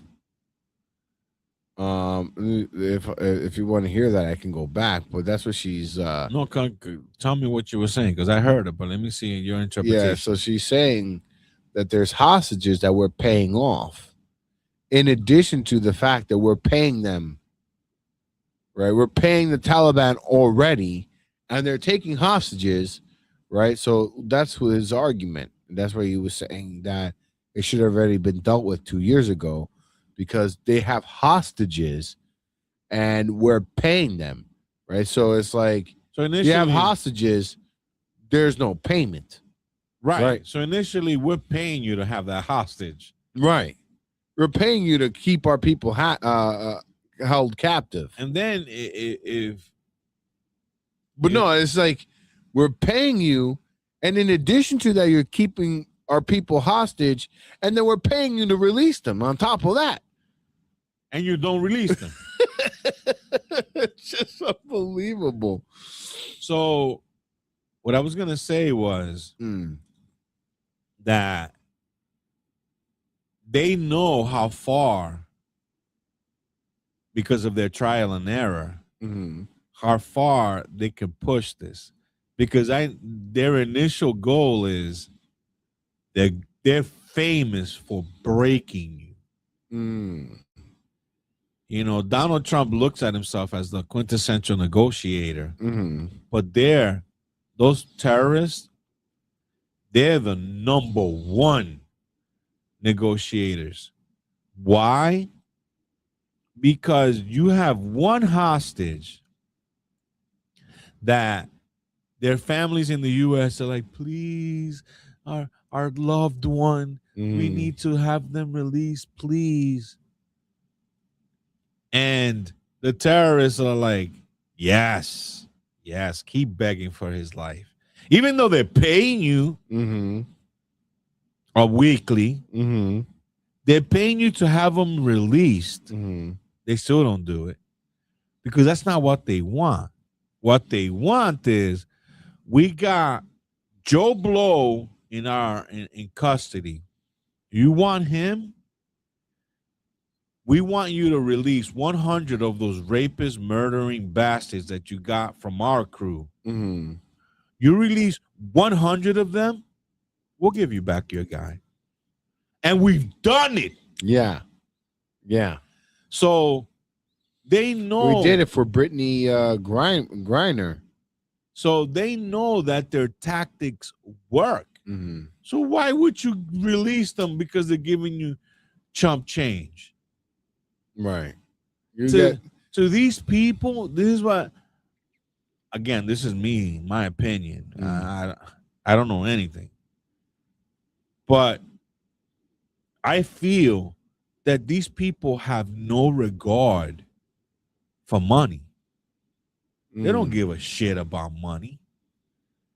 If you don't give it to them, they have other people that's going to give it to them anyway. Right. So to them, you see how they live. Right. They live in caves. They live minimal. You know, they'll take a goat, slaughter it, and they have a big fucking powwow in a circle. And you see them eating. They're not in Vegas and throwing. And some of them are. But the grunts, the soldiers receiving all this dough, they're not living the vida loca. No. They have no use for money. All they want, weapons, they get that practically for free. Yeah. You know, so it's a game to them. And whenever they release a hostage and we let go of 100 demons, you see? Then they win. They win. So there's more to this. So hold on, let me put this back on screen here. Here we go. Pause. Just to let you know, this report, this interview, it's not that young. This happened when? It's 6 days old. But this is not the first time she's been on Sean Ryan. She's been there before. Yeah. Okay. So this is new. This is new. Yeah. Because she said almost the same thing in prior interviews. But now it's getting more ramped up. I see. So here, let's go back a second here. Okay, hold on. Interesting. This is a new interview. Okay, here. She's laying down the plot here. Finally, here we go. Here we go. Wow. So, folks, I mean, we don't want to fearmonger, but this is somebody that's a CIA targeter from the Sean Ryan show. We're nitpicking from this episode just to listen to in on what the plot is. So take a look.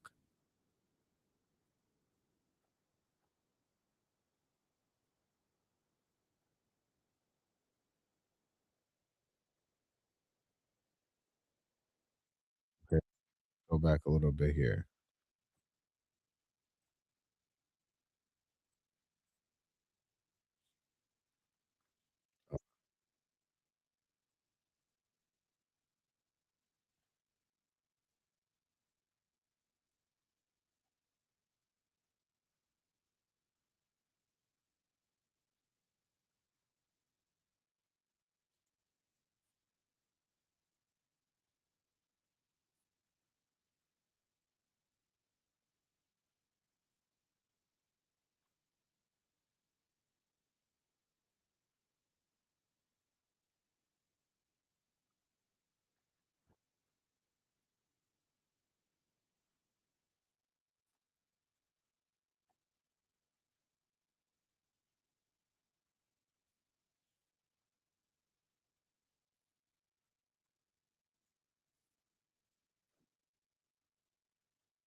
The Santa Claus guy.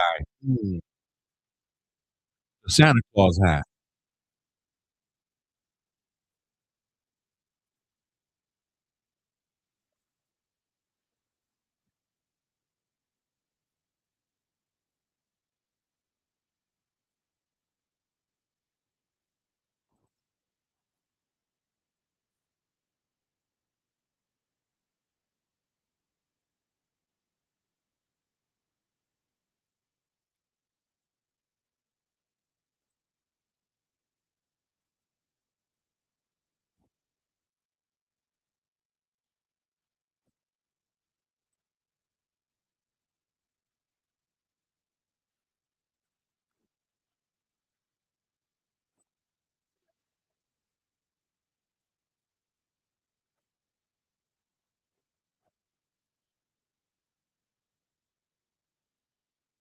So they're doing a Marvel. You know how the Marvel movies, they have individual movies, but then they get together and they do the Avengers. Right. That's what they're doing here.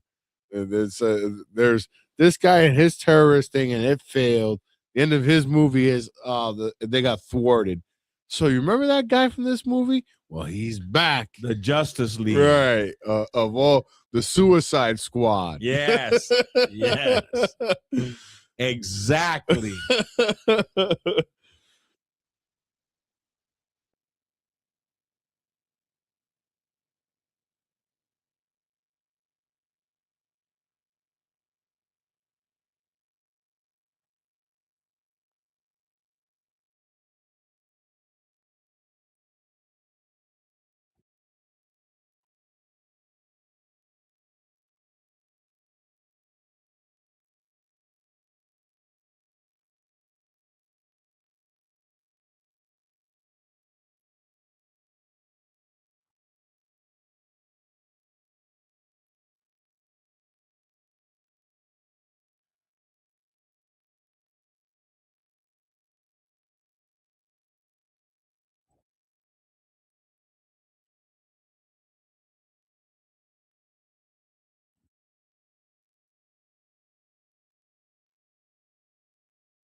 So our military bases that we left there are now becoming suicide bomber training camps.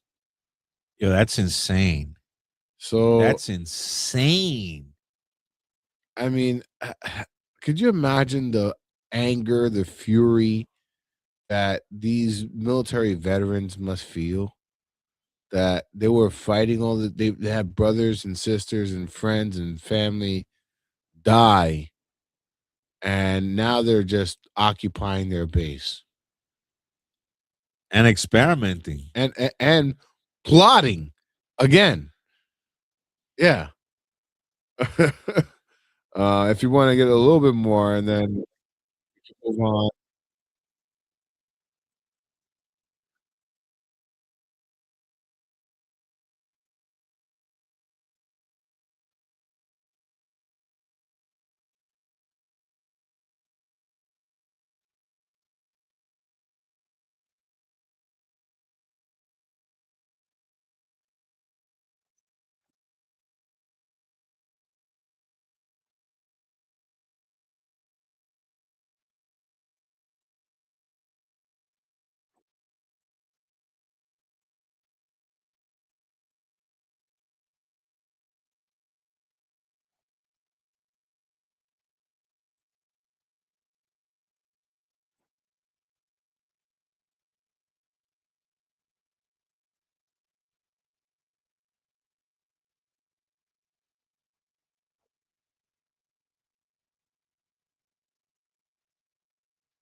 Wow.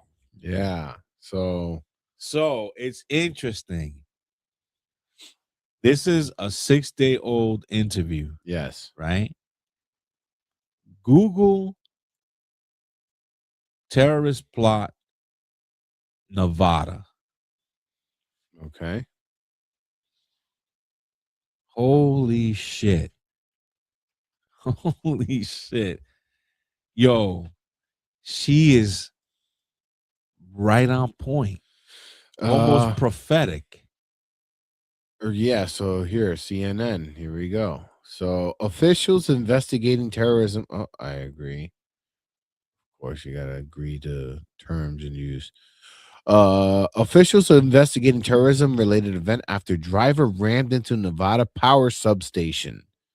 A driver is dead after he rammed the vehicle through the gate of a power substation in Boulder City, Nevada, on Thursday, and what authorities are investigating it as a terrorism related event, according to the Las Vegas Metropolitan Police Department. The driver, who was found with a self inflicted gunshot wound, has been identified as a 23-year-old Dawson Maloney of Albany, New York. Sheriff Kevin McMahill said during a news conference on Friday. Evidence recovered during the investigation included multiple books related to extremist ideologies spanning right and left wing extremism, environmental extremism, white supremacy, anti-government police, as well as explored missing out of New York, and had communicated with family members before the incident, making statements referencing self-harm and suggesting that he intended to commit an act that would use. Maloney also messaged his mother in reference to himself. Why is it doing that? Reference to himself as a dead terrorist son, and said he felt obligated to carry out the attack. Maloney had rented a car on February 12th and left Albany around February 14th, driving across the country to Boulder City. FBI special agent in charge, Christopher Del Zotto, said during the news conference, shotguns, an AR-style pistol, numerous loaded AR magazines, a shotgun shells, 2 devices described as flamethrowers containing thermite material, a crowbar, a hatchet, and a cell phone currently undergoing forensic analysis, McMahill said. 2 search warrants were executed in Albany. The lot Del Soto said, electronics were also recovered from the residence and are being processed for evidence, while the second residence yielded several firearm components and a 3D printer. So this is a homegrown terrorist. It looks like, I guess. He's got nothing to do. I don't know. Can you see if that attack had any links to Muslim terrorists? Let's see. Or at least Muslim ties? This kind of plays exactly what she's talking about. Yeah. A failed attempt to see how far he can get.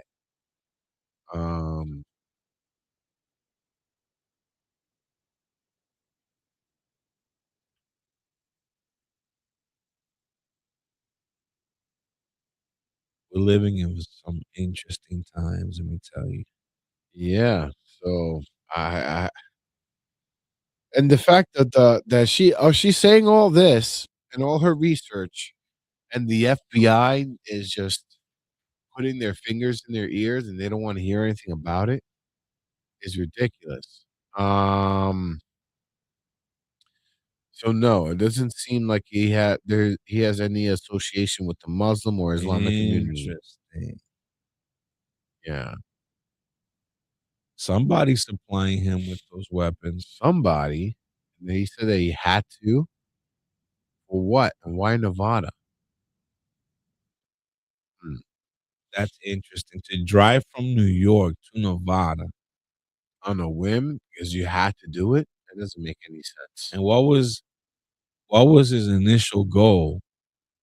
To hit that power plant, and what would happen if he did? How many thermite, fire, flamethrowers? Well, where are you getting this? 23 years old. Where are you getting these weapons and this idea? I don't know. But yeah, I mean, Sarah Adams, she's the best. She is always doing all these crazy research. No coverage on none of this. On cable media, nothing. Cable news, nothing. It's a shame you have to go to TikTok, social media, X, to get this information, because the media just shoves it right under the table. Yep. Nothing. So with that being said, switching up the narrative a little bit. So, like you said, the media is not covering a lot of this stuff. And if you were able to catch any of the last week's episode, we were discussing about Yuri Bezmenov, right? Yuri Bezmenov, and he basically laid out. I want to put him on my wall. The way he completely accurately laid out what he called Demoralization. Right. Active measures which demoralizes a country. Right. And I was talking to one of my coworkers over the week, and I was like stating that perhaps we're looking at this the wrong way. That maybe Russia's the puppet master behind a lot of this stuff. You know how they were saying Russia collusion, blah blah blah. I think that Russia, because Yuri Bezmenov basically said it in that interview, that not even whatever his name, Cosmo Andropov, could even dream of how well this would have worked. Right. That now we're even questioning what a woman is. Right. That we're so beyond, like, now we don't even know we can't tell what's fact and fiction anymore. Right.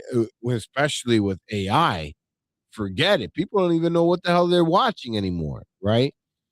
So my thinking is it possible that Donald Trump is a Russian puppet, but he doesn't know it? And maybe, because now I'm thinking, because what did Trump effectively do well?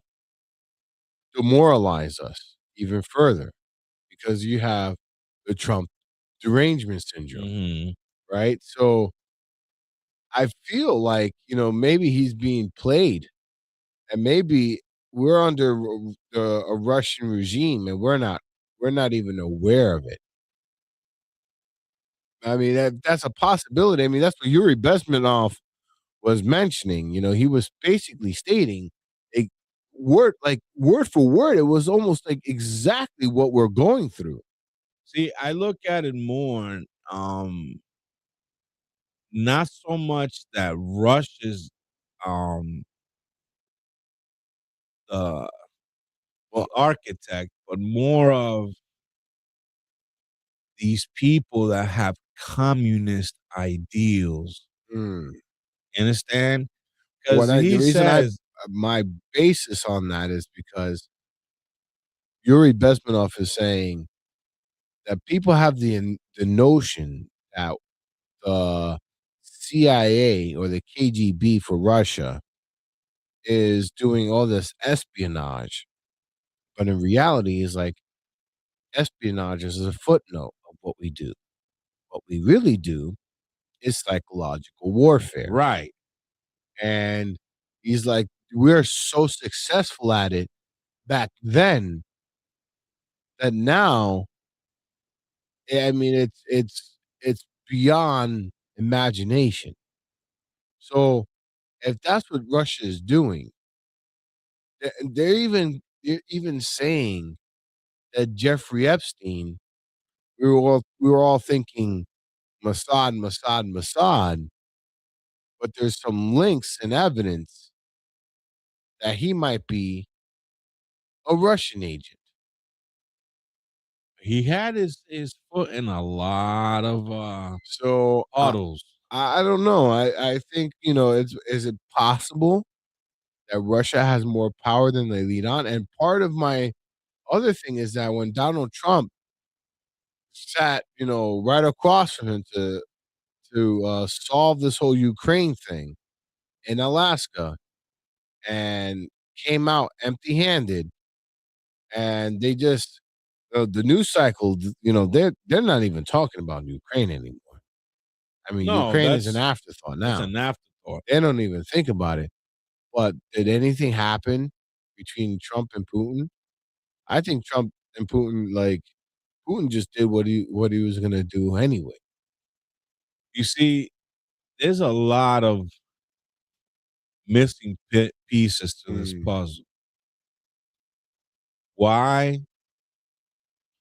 These people are not playing checkers. They're playing chess. 3D chess. Yes. And you never know what's in the mindset between Putin, between Trump and Zelensky all these people, it's like, because let's be honest, Ukraine is as corrupt as it can get. You Well- know, the things that Epstein had his own little like network over there. Oh yeah. Oh yeah. So it's like it's so deep that I feel that this is beyond politics. This is like some kind of like spiritual war. I'm just waiting Like for a the war there's a war that we cannot it, not even the best movies make it this good. right. I just feel I'm waiting for the end of the Scooby Doo episode. I feel like there's gonna be a moment in time. Like the video that the AI video that I put up.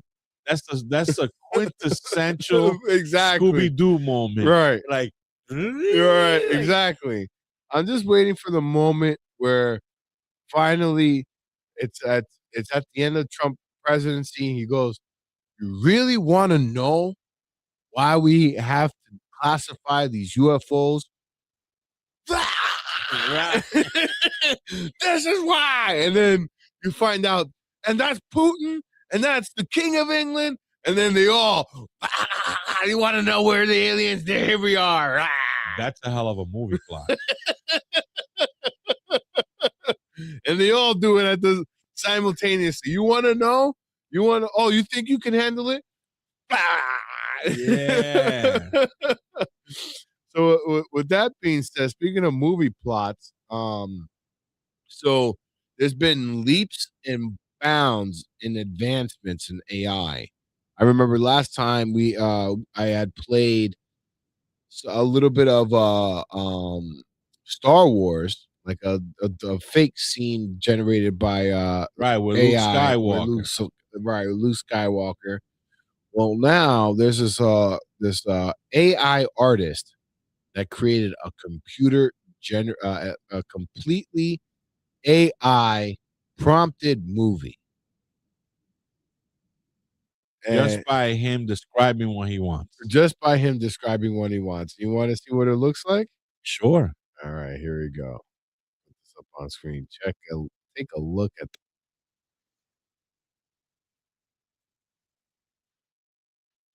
Oh, come on. Hopefully he gives it to Be me. patient. Be patient. It comes through. Come on, don't do this. Wow, this is all AI. Yeah, Look this how is- realistic. Let's see if I can go back and it'll be a little bit better here. Hold on.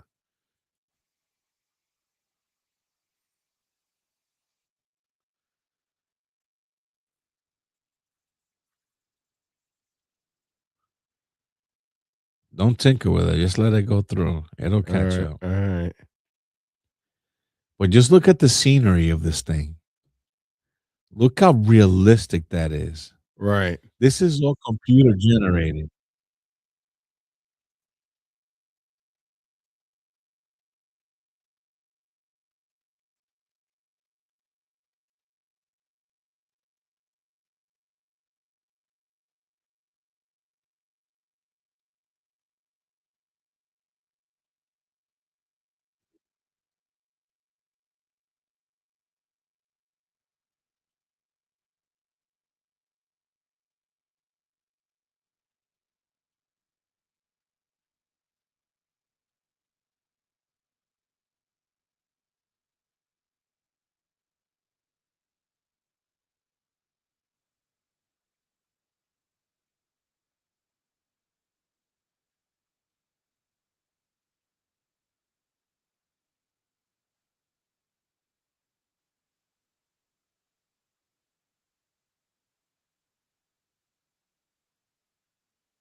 This is all AI.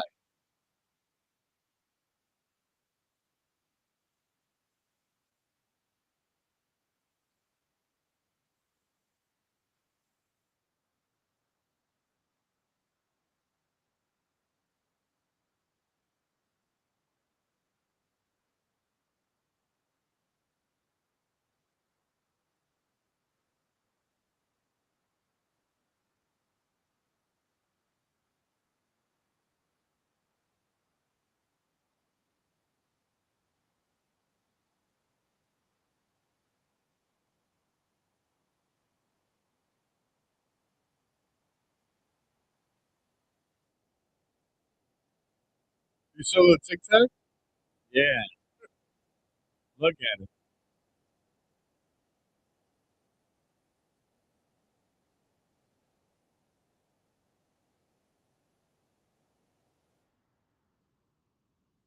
Wait for it.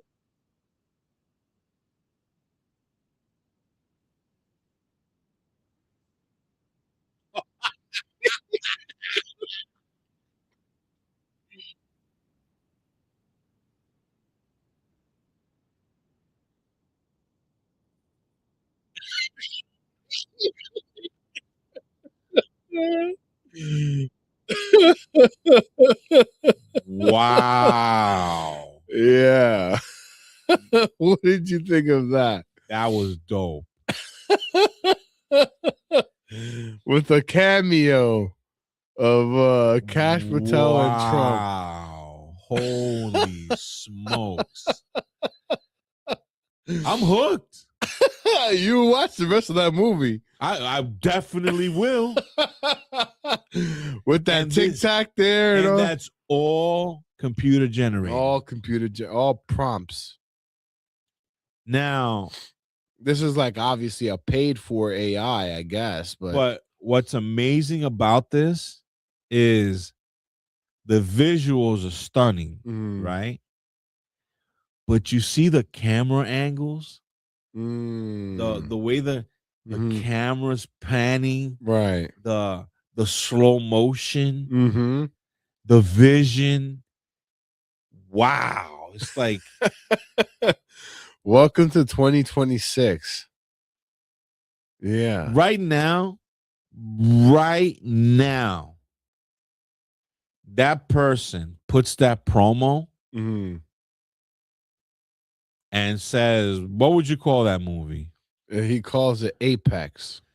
Apex, coming to a theater near you. Yeah. And he releases, let's say, how many minutes was that clip? Let me see. That was like 3 minutes. All he needs to do. Here's how crazy this is. I'm looking at it from a business standpoint.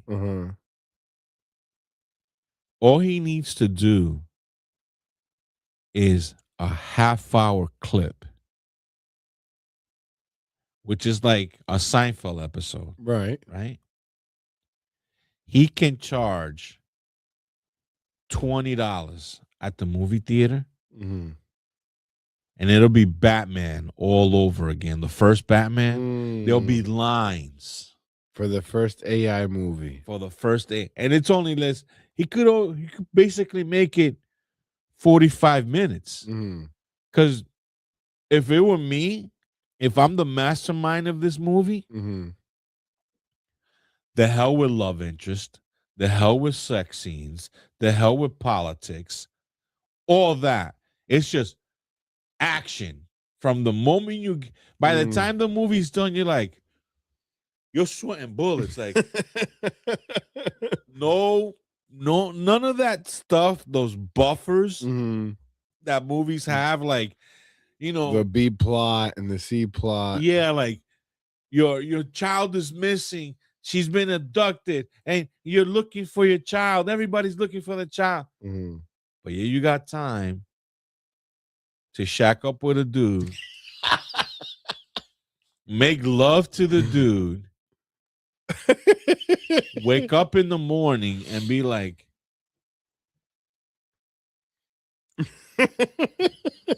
Let's go. Let's go find them. It's so ridiculous, the movies that they're making today. It's like, oh my god, how do you have time for that? Yeah. So that I lose my phone, and you'll be actively like, where did I put it? You're like, let me just have a moment to discuss my vacation. Like, no, you gotta find your phone. Right. These movie plots, how do they get all this? Like, there's sex in the movie, and dude, you don't got time. This is the movie right there. right. Bang, bang, bang, bang, bang. Right. Yeah. 45 minutes of that, dude. That's a hell of a movie. Right. You'll be wanting, and then you'll get another effect. Like, man, it should have been an hour. Maybe I could have done 2 hours. But the fact that you just, and the movie should end the way that cliffhanger ended. That's the ending of the movie. Boss, we got her. Yeah. And you're like, oh my God. How long am I going to have to wait for the next installment? Right. Yeah. So I'm in. AI movies. If we could get ahead of it, we could be the ones making these. I'm in. I'm in. Yeah. So I guess and it's funny. You said something in the beginning of, before we played this, how AI is getting better and better. Mm-hmm. Me, in tinkering with AI, mm-hmm. I'm noticing it gets, on a weekly basis, it gets stronger and stronger. Things that a year ago I couldn't have had. I don't think it would have been that easy to make Epstein take off his mask and reveal an alien. Definitely not.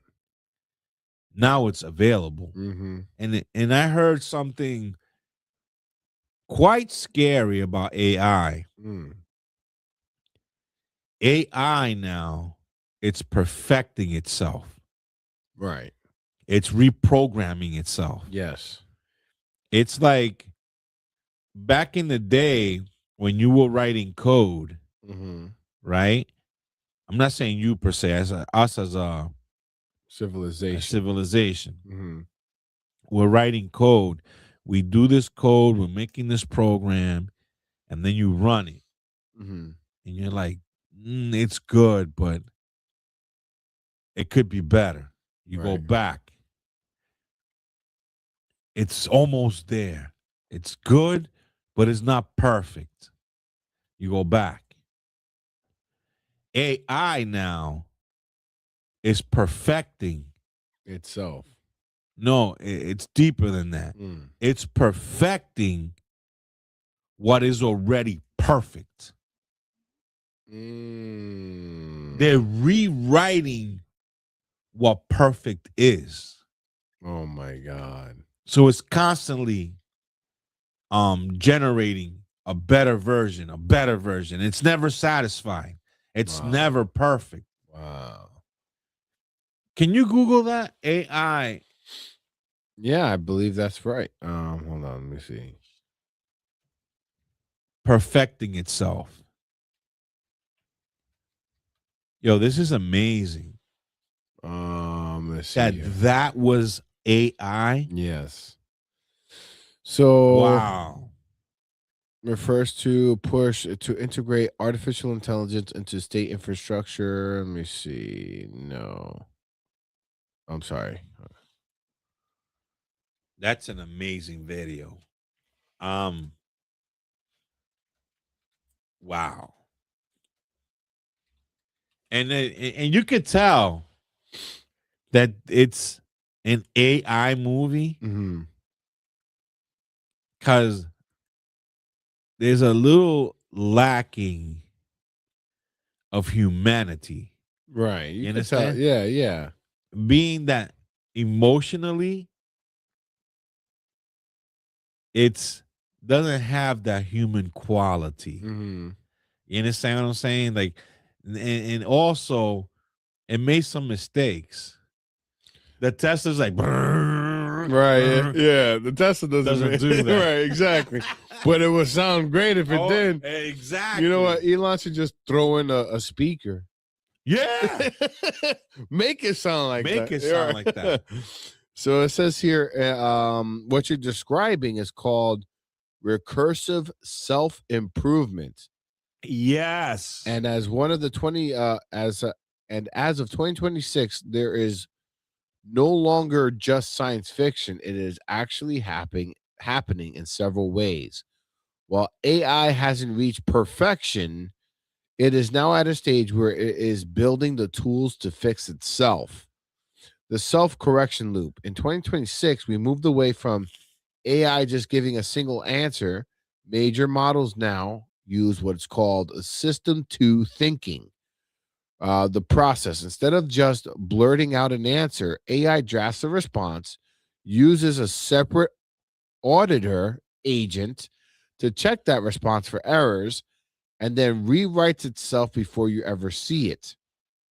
The result, in high-stake fields, the healthcare specifically, these self-auditing loops have doubled the accuracy of AI reports over the last year. Writing its own code.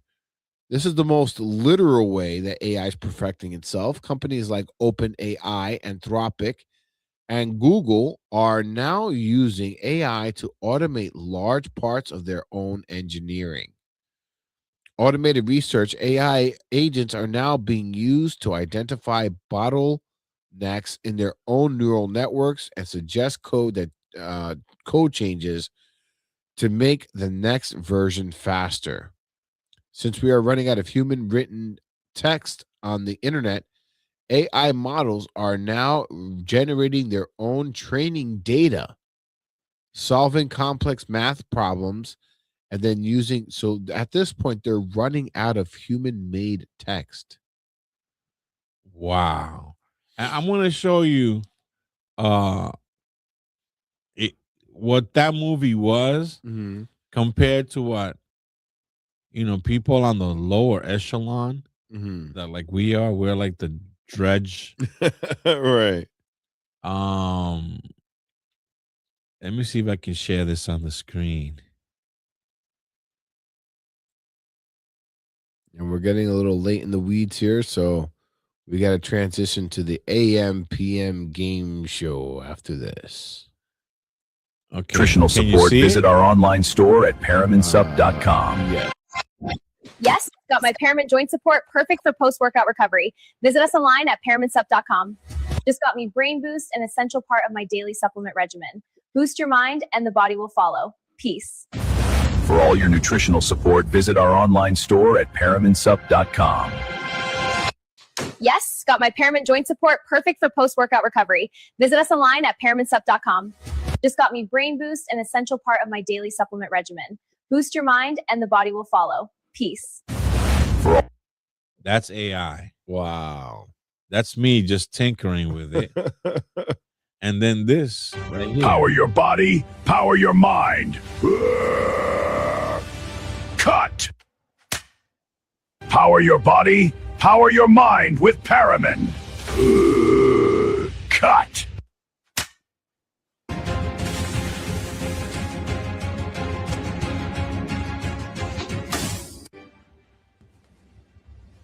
Wow, what a yummy gummy. I feel the charge.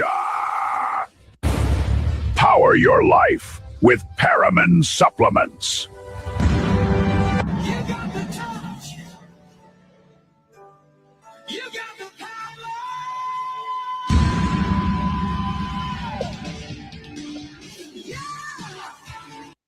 Power your body, power your mind. Cut. An AI song.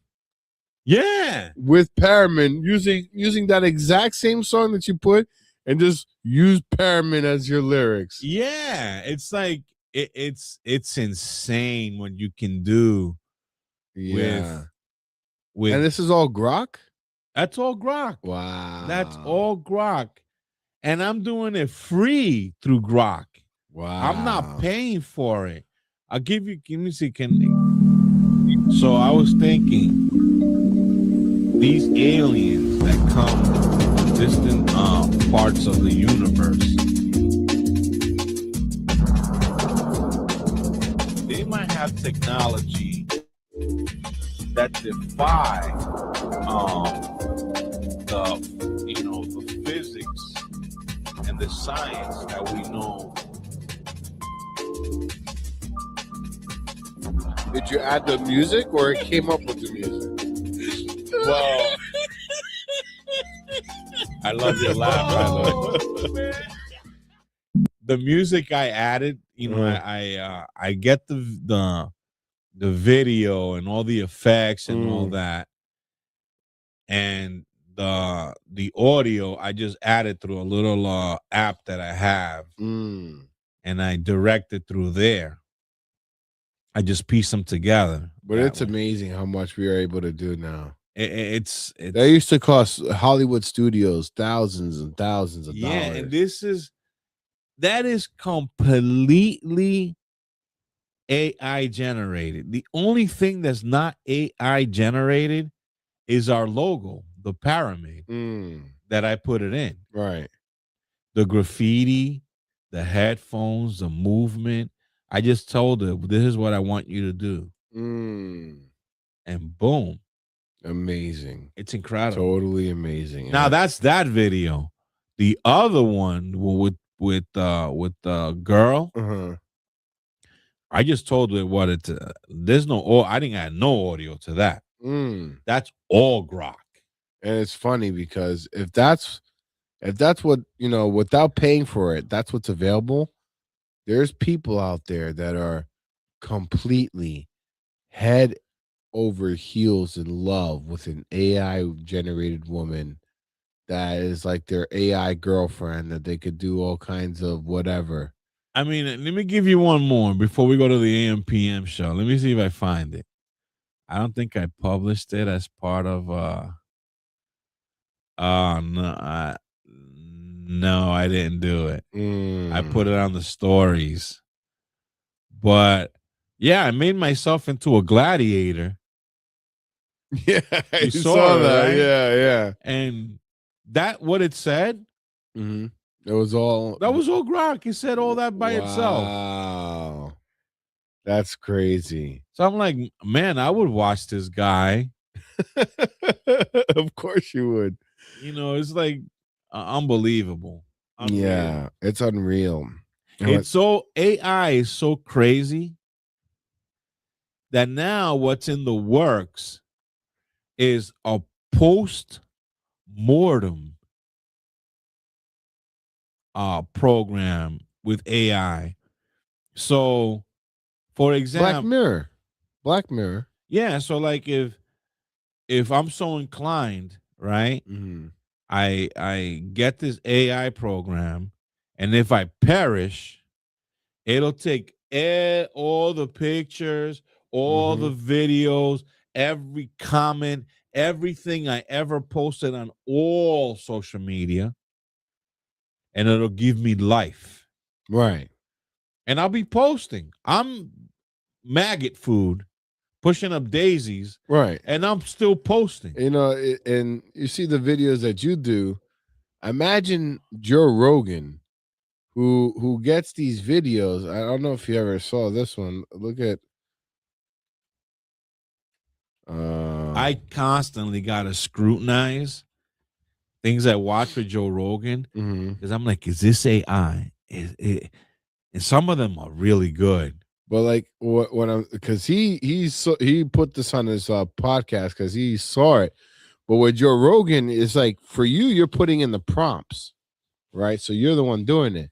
But for Joe Rogan, it just appears on the internet by some random person that just, you know what I mean? Like some random fan that just generated this, and now it exists, And for Joe Rogan, it's just like, he's living his life, and all of a sudden there's these ads that are him and this and that and whatever. Yeah, I freaked the warlock out because I put a video of him at the beach saying my favorite president of all is Barack Obama. and I sent it to him. He was like, dude, that's dangerous. Don't share that with anybody, please. That's dangerous. Well, take a look at this video, and I will move on to the AM PM game show. Take a look.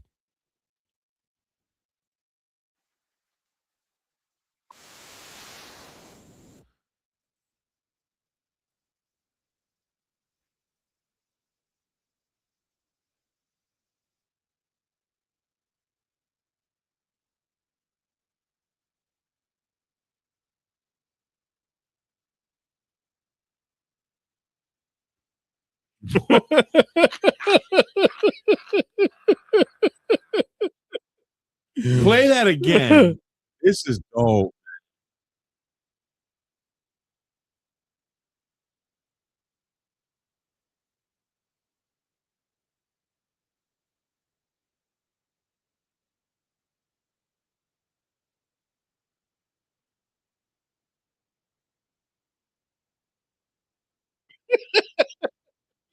And you know what I find amazing?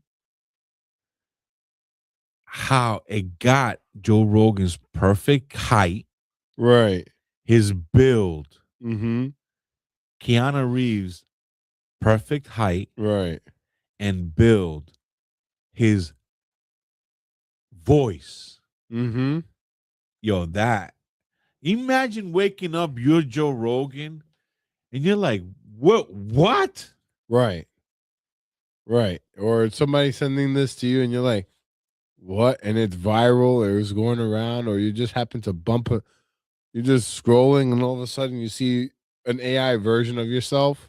So I imagine this is AI, right? Mm-hmm. This is the paid version. This is the power at your fingertips. Yep. I could only imagine what else. Yeah.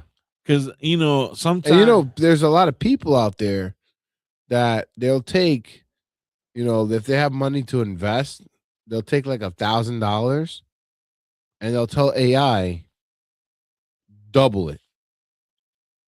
Invest in it however you're going to invest it, but double it. And they'll just do it. Wow. Yeah. Wow. Yeah. Wow. So they're saying if you're not getting used to this AI thing, you're gonna get left behind by a large margin. That movie is a perfect example. Those humans in that, the only real humans in that movie, and they're not even real. They just got the likeness. Right. It's Kash Patel. Right. And Donald Trump. Right. And if you look at that video, that video was shocking. It even has Donald Trump's open pores. Yeah. Gee whiz. So the future is very interesting. And with that, I could imagine a future, right, where you rob a bank, right? You robbing a bank. I don't know if this is making any sense, but you actually go through robbing the bank. The cops are being called, right? But the feed that you're getting through your cameras is totally different from what's really going on in the bank robbery. Oh yeah. It's all AI. Yeah. Because I told you what happened to me on the Super Bowl. I couldn't get the Super Bowl. Right. Because you got to have cable initially. Right. Or subscribe to the app and pay. So I said, let me go through YouTube. For 3 minutes. It was like, oh. You're duped. I'm watching. And it's a football game. exactly what's going on the game live.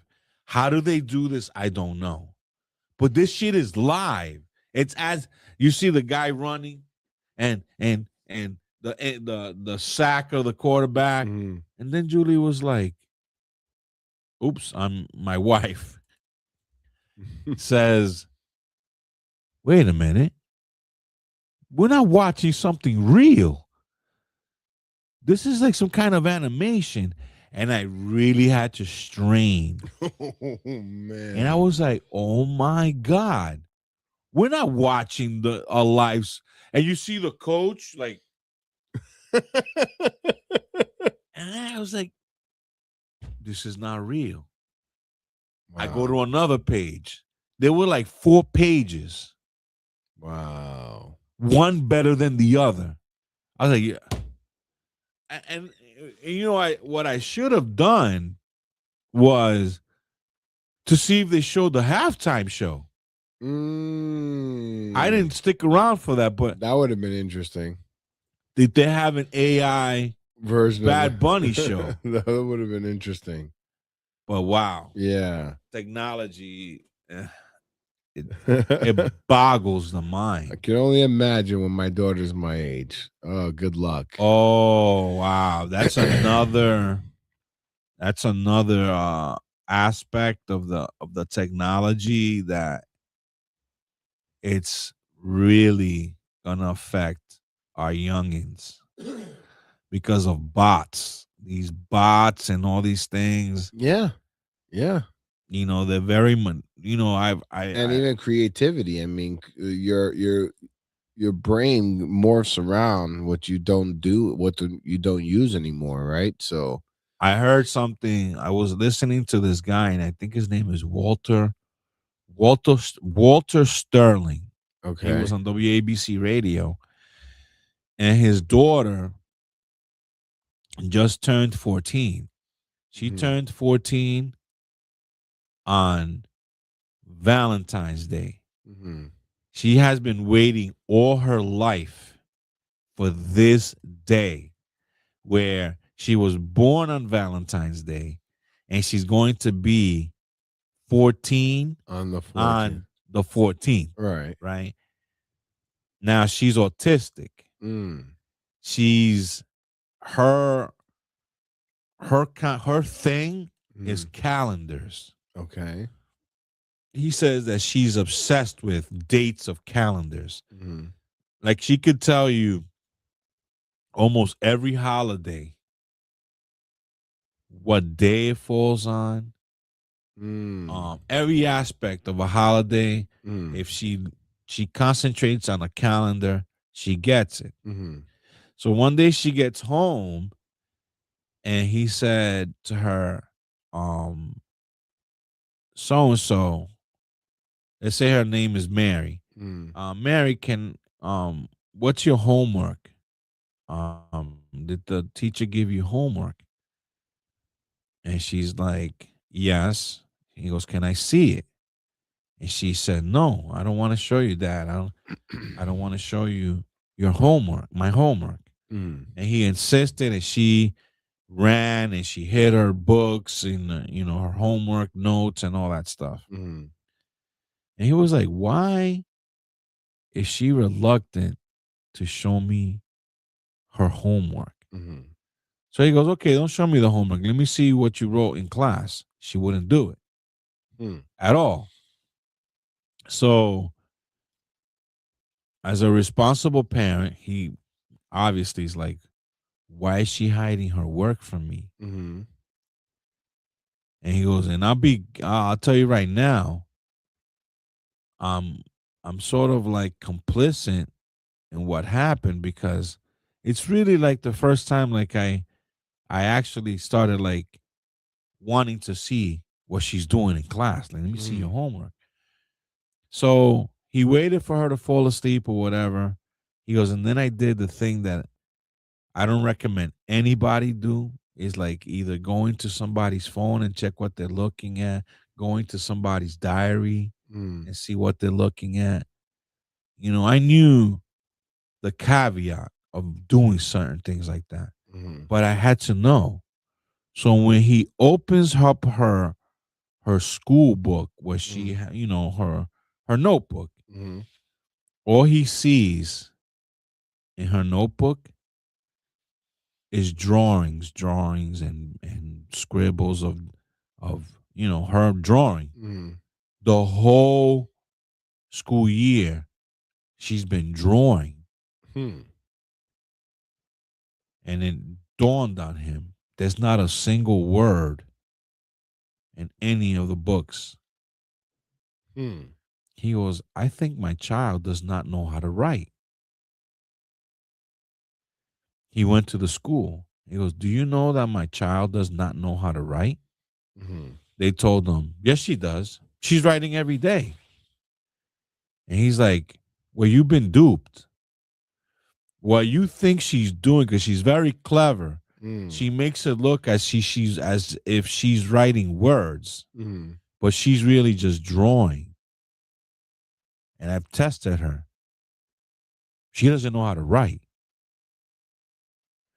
Then they admitted to him that, well, she doesn't write the way she can write, but not the way you think a person can write. Because in reality, she types. No, she doesn't even type. It's text to speech.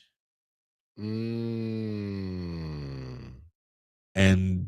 she's been using text to speech so initially when the teacher's dictating something, her tablet is catching the teacher's words and typing it in for her. But in reality, she cannot write. But in reality, she really cannot read. So whatever is typing, she doesn't understand. She doesn't know what it's typing. She only knows visuals.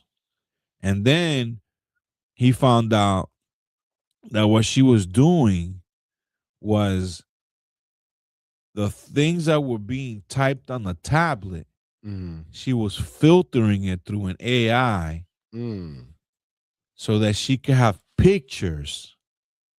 Oh, wow. Of what the teacher was talking about. And this is how she's learning. Unbelievable. And he was like, this is disgusting. Right. And it's something like the education system is sanctioning. It's like, what? Yeah, they were like, yeah, oh yeah, like yeah, like yeah, text to speech, yeah, like what? That's insane. And he was kind of like thrown back, like what? Wow. And his message was monitor, yes, your kids for sure, because you might think they're reading and they're learning, and they probably are, but not in the way you think that they are. Right. She doesn't know how to read. She knows pictures. Wow. This is what technology is doing. Unbelievable. And with that, it's time for the AM/PM game show.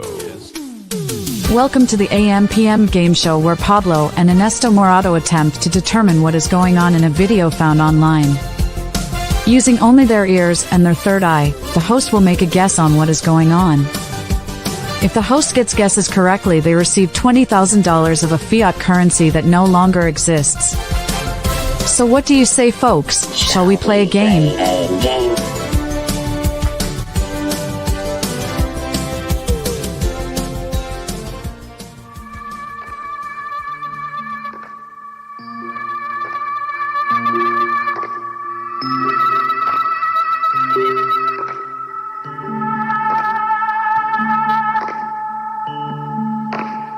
Radio is theater of the mind.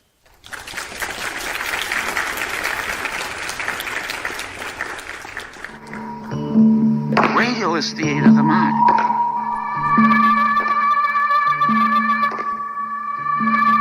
But radio is theater of the mind. It's imagination. It's imagination.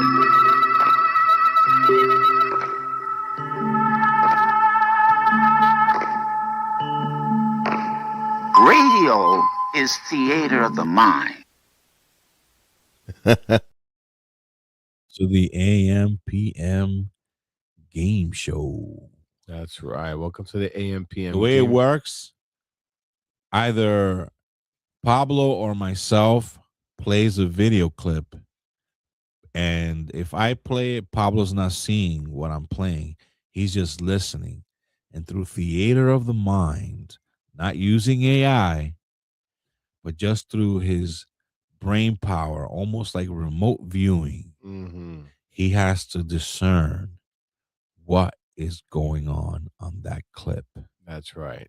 So what in the world is going on in this clip? Now, unfortunately, I'm still having this Trello issue. Really? Yeah. So when I click on Trello, the clip that I have saved, it is not bringing me to the clip. It's playing anything but, which is very weird. Is that the clip? No. What, Let me see if I'm having the same problem. No.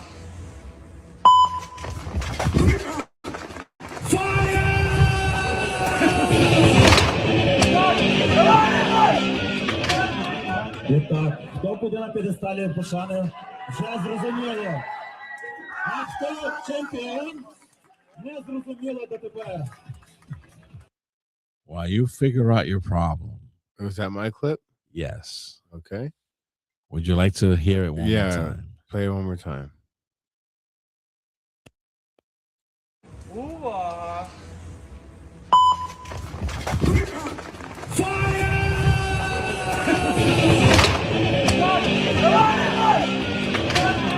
І так, хто буде на п'єдесталі пошани, вже зрозуміли.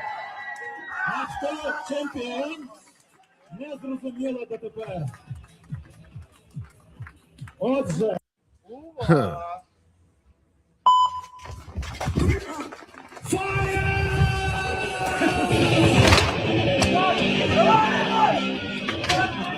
І так, хто буде на п'єдесталі пошани, вже зрозуміли. А хто чемпіон, не зрозуміло до тепер. Well, it's definitely some kind of sport. Oh, wait, you got to be careful with this.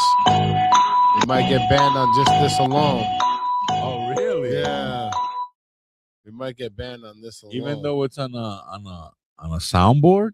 Yeah, we might get banned off of this alone. Oh my God. It's a copyright. Yeah. Okay, get my channel back on.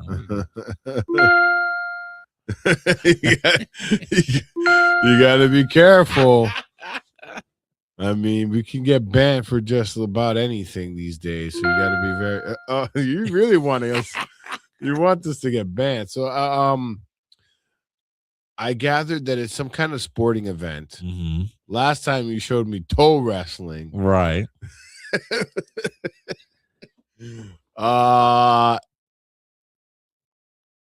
It sounds almost like play it one more time. Play it one more time. Here we go.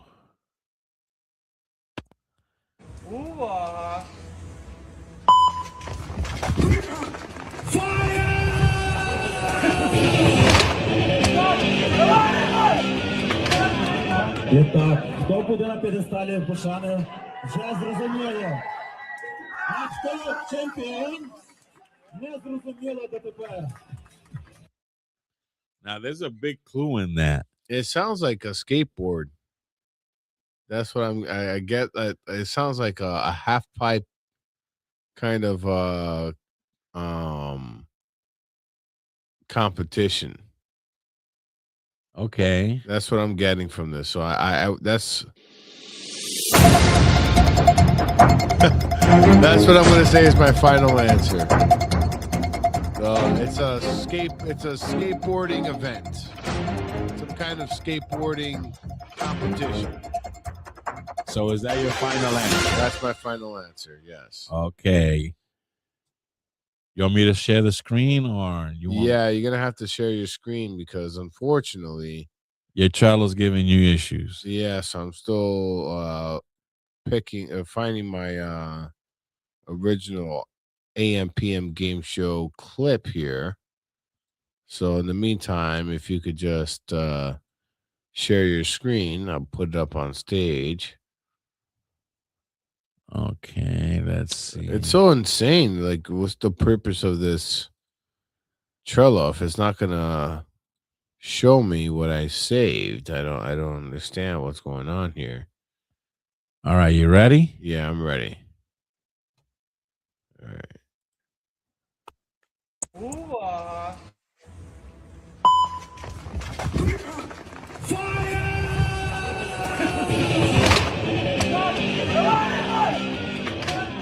Oh my God. So what I thought was a skateboard, it's ladders being slammed onto a building. Wow. It's a relay race. And well, no, it's a race, not It's a a relay. race. And how fast they can get on top of, how are they doing this? How fast they can climb a building? Right. With these ladders that latch onto the edge of the building's windows. That's insane.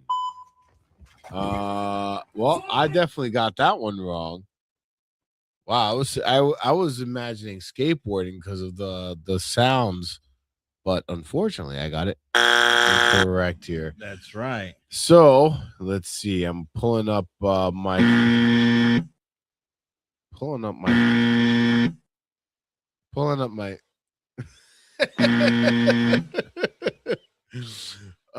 my clip here.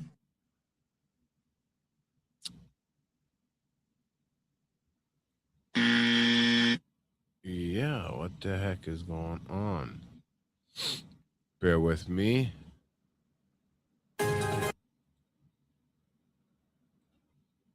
Well, this definitely changes the AM PM if we can't get this to work. I mean, this is not good. Let's And see. what is it that you're experiencing? I'm kind of confused. So when I click on the clip, it doesn't bring up the video. It brings up a different video. Yeah. Hold on. Oh, I think I found it. That's odd. Yeah, it's very weird. And if you find one of my videos, it should. It's like every time I click on the video, and the video is laid out there. Well, let me ask you a question. This is gonna sound. Uh-huh.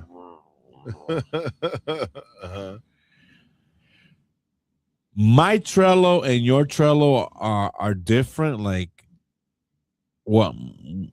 Because I never see what. So what I post up on my Trello, you can't see. Yeah, we're on separate boards. We're on separate boards. Yeah, I got you. I got my clip here for you. Okay.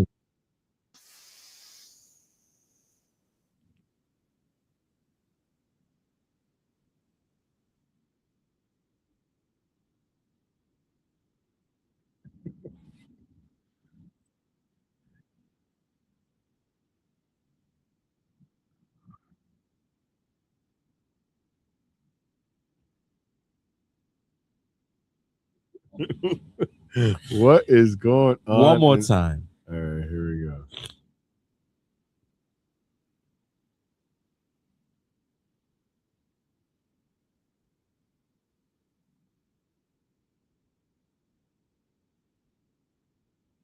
Okay. One more time. No, play from the beginning because I think that's a big clue. Okay, this is the beginning. Okay, stop. He opens the door, closes it behind him, And then he's like winding something up, like he's like maybe like winding up a rope. Okay. Tightening something. He's tightening something. Mm. Tightening something. Wow, you're very warm. You're on the money.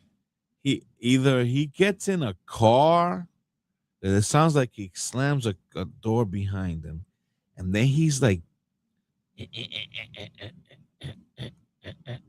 and then he does it too tight, and bam, something breaks. It just destroys everything. Wow, your pineal gland is. Yeah, you fucking. Oh yeah. Oh yeah. Listen, I admire the man that you are. Exactly.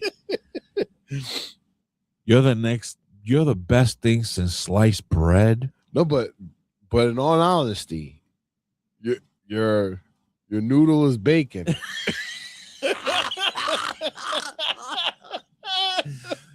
That ramen is humming. Okay, this is what I'm going to say as my final answer. Okay. This guy, he gets out of his car.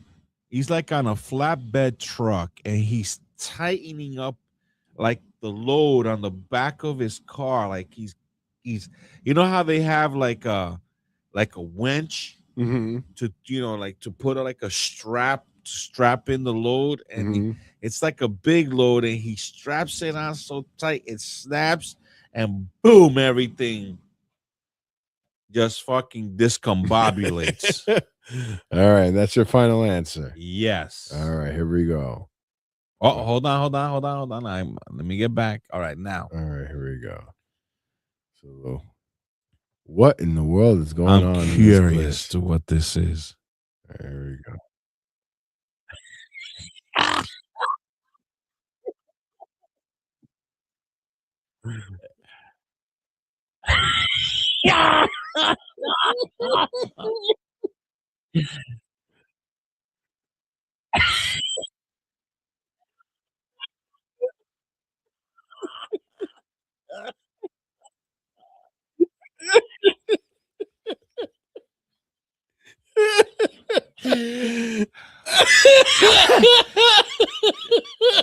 You know why this is so funny?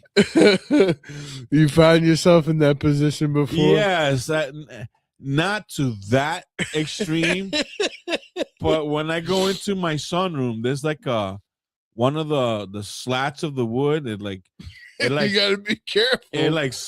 It buckles a little bit with my weight. I've gone like clink. Oh no! Clink. Yo, this is funny, man.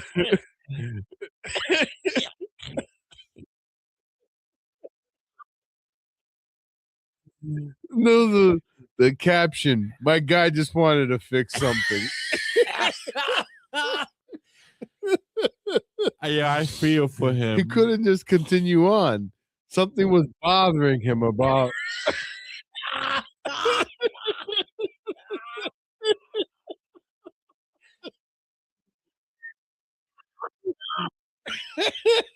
He could not let it go. Oh man, he could not let it go. No, he couldn't let it go. But one more time, because God bless his heart. He's like,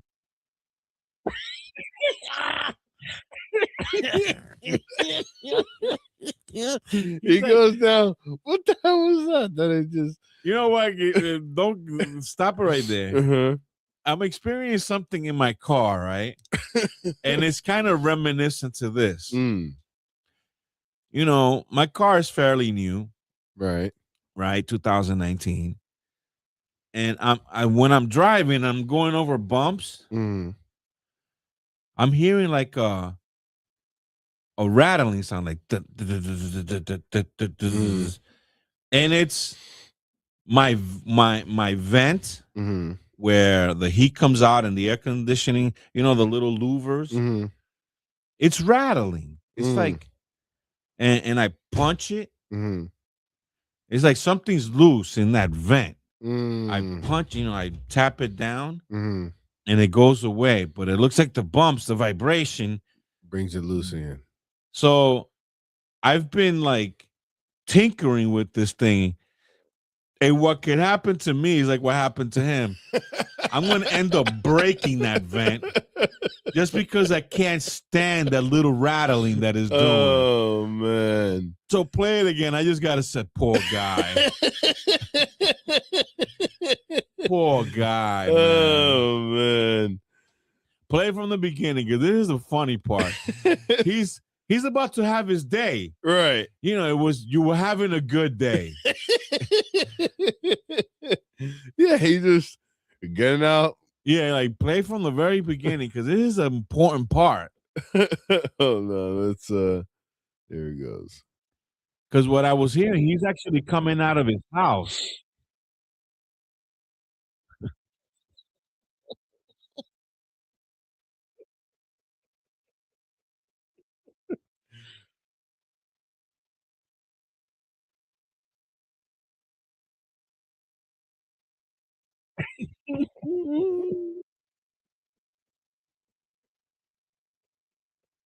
If he left that alone.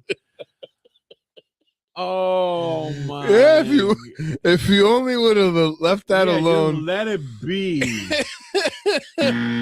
So I got that wrong. Yeah, unfortunately. Okay, so let me play you one. Oh man, we were talking about such important things and serious things. This is such it lifts up your soul. All right, let's see. All right, we're gonna have to go with this.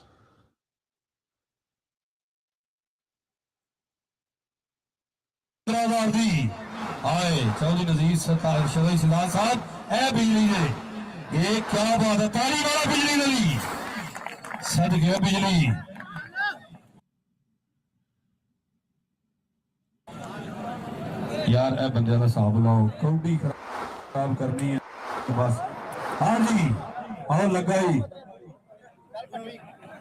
चल बिजली चल शुक्रिया दा चौधरी अर्शद जाट चौधरी सलाम चौधरी सईद जाट साहब आए मेहमान और फखरे मुस्लिम लीग नूं चौधरी सलाम जी संधू जिंदाबाद कबड्डी रमान बिजली दी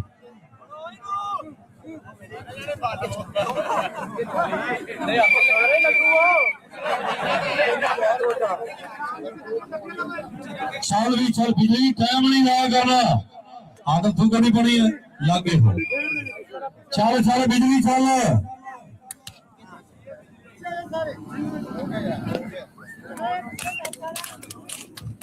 हाँ बिजली और ताड़ी मारो यार ताड़ी मारो ना उधर चल बेटा उधर चल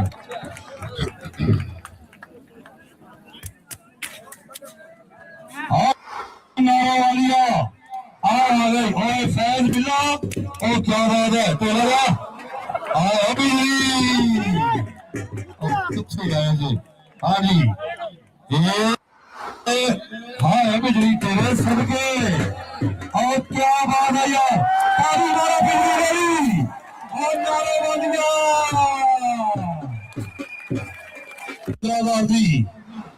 So what is going on in this clip? These are one of your famous ones, by the way. One of my famous? Yeah, these ambiguous. Well, it sounds to me, I don't know. I'm hearing cars going by. I'm hearing an announcer. I'm hearing, some crowd. So it sounds like it's some kind of sporting event. What is it, like a professional frogger?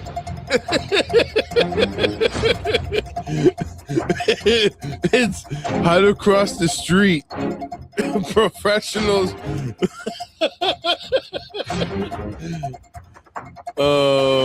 Play it one more time. All right. But that's what I'm getting. Professional frogger. It's like you sound like Rose from Golden Girls. They were having a conversation, right? Mm. And there's not Blanche. Who's the leader of the pack? There's Blanche, Rose. Oh, I don't. I mean, I watched them, but I don't remember. The lady who plays Maud. Okay. You know, the tall one. Right. She goes, you've never busted your parents doing it? And Rose is like, no, never. The closest I've ever been is I once went into their room and they were playing leapfrog.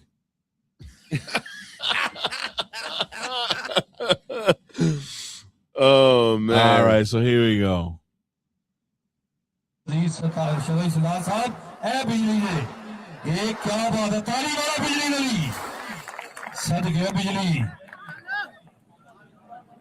यार ए बंदे दा हिसाब लाओ कौड़ी काम करनी है बस हां जी आओ लगाई चल बिजली चल शुक्रिया दा चौधरी अरशद जाट चौधरी सलाम चौधरी सईद जाट साहब आए दे मेहमान और फखरे मुस्लिम लीग नूं चौधरी शलाम जी संधू जिंदाबाद कबड्डी रमान बिजली दी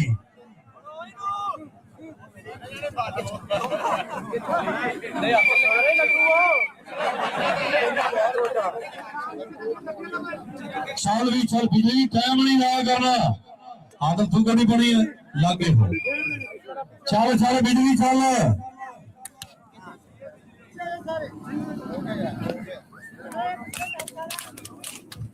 हाँ बिजली और ताड़ी मारो यार ताड़ी मारो उधर चल बेटा उधर चल It's a motorsport of some kind.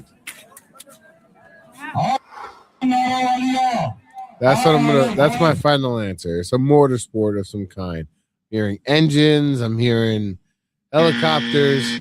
Go ahead. It's a motorsport of some kind. That's my final answer. Yeah. All right, so let me share my screen.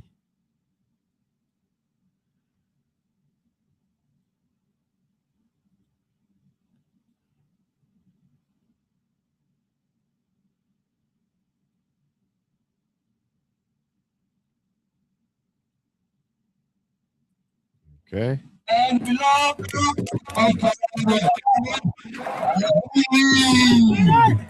Wow.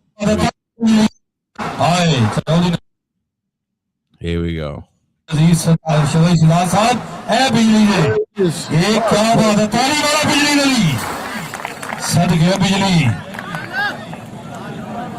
यार ए बंदे दा हिसाब लाओ कौड़ी काम करनी है बस हां जी आओ लगाई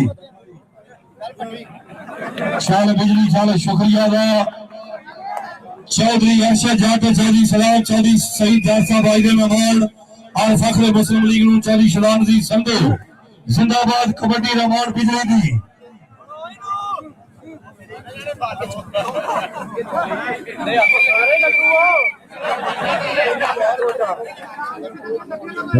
चल भी चल बिजली टाइम नहीं लगा करना आदत तू करनी पड़ी है लागे हो चल चल बिजली चल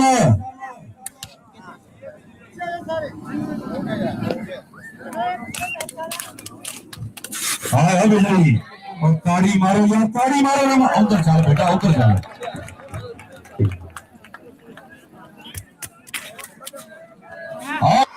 नारा आ गई ओए फैज बिल्ला ओ क्या बात है तोला बिजली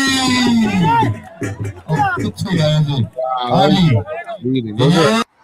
थे हाँ बिजली तेरे सदके और क्या बात है यार ताली मारो बिजली गई और नारे बन गया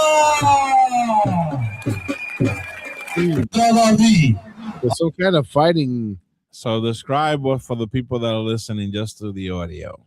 Okay, so this guy's doing some athletic handstands. He's showboating, actually. Right. He's like showboating, showing his athleticism. And it's some kind of it's a sport of slapping each other in the chest. It's like slapping each other, and see, it's like one guy against four on a dirt arena. Like this is Right. like and people there's no bleachers. People are just sitting around on top of their cars and whatever they manage to make into a seat, and it's like a dirt field actually. Right. And this guy is just one guy against four, whoever can slap him down. It's like a slap Yeah, it's like a power slap up for your chest. power slapping, but on a field of dirt. So I got that one wrong. All right, and then one more for you, and then we have to move on because it's getting late. It's already 12:23. So final one for you. What's going on?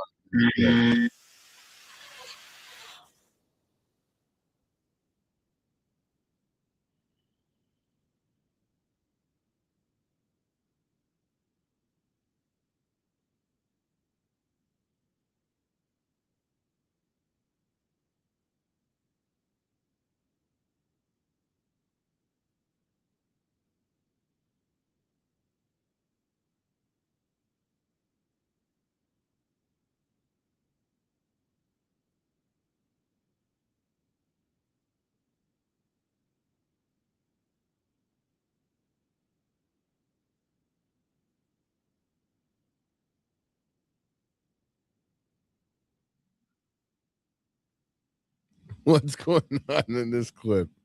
Okay, I'm seeing like a typical Dominican household. And what I think is like her daughter, she's like sticking her from the language that I'm hearing. She's like sticking her finger, or she's kind of doing what I did when you were a kid. Like, is he wet or is he poo? And like she's sticking her finger into her baby's diaper. Play one more time. Let me just make sure. Okay.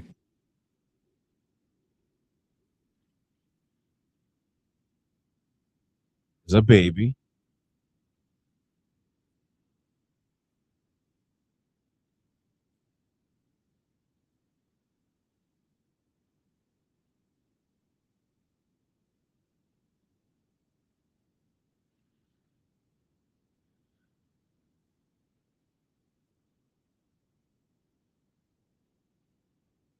I got it. I got it. I got it. All right, what is it? There's a prank. Okay. There's a prank where the daughter is like asking her mom, why is the baby's poo like this? And then she takes her finger into some kind of chocolate concoction and she's tasting the baby's poo from the diaper, but in reality it's chocolate. Is that your final answer? Yes. Wow, yes. your pineal gland is. Oh, here we go. It's firing on all cylinders today. Man, let's see what it is. All right, here we go. Fucking curious now. Here we go.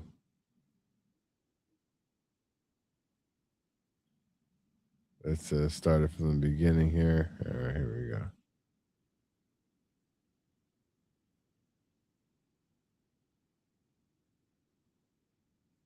I was right. Yeah, you got it.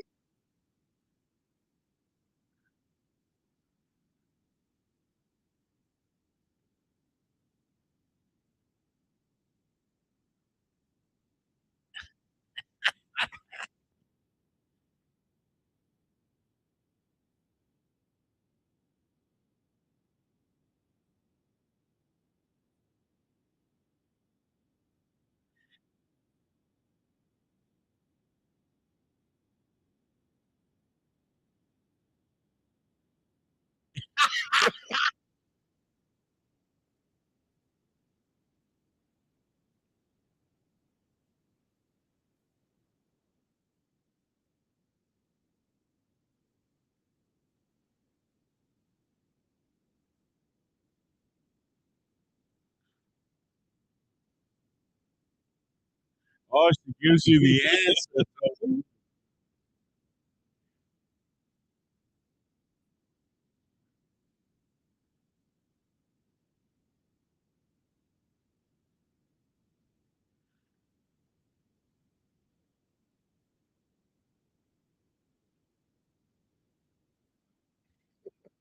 All right. So what's happening is this what I almost nailed it to the T. Yeah. The girl is showing her mom like she's bringing like a dirty diaper, and she's saying to her, she's telling her mom, "Why is my baby's poo coming out like this?" Mhm. But prior in the beginning, she shows that she's putting peanut butter Right. in the baby's pamper. I thought it was chocolate in my mind. And she's tasting the peanut butter, and the mother's actually getting upset because she's thinking that she's actually tasting the baby's poo. Yes. And with that, it's time for our final segment, the ultimate Ohm. Already? Turn off the light. Take a deep Yep. breath and I'd like to relax. finish with ohms. This is not a cult or a religion. It's just ohms. Okay, we're gonna relax our breath. This is a meditation pose, lotus pose, whatever you want to call it. Don't be afraid of your own voice. You're in your house, make some sound, no one cares. You're basically massaging the central nervous system, which, trust me, needs massaging.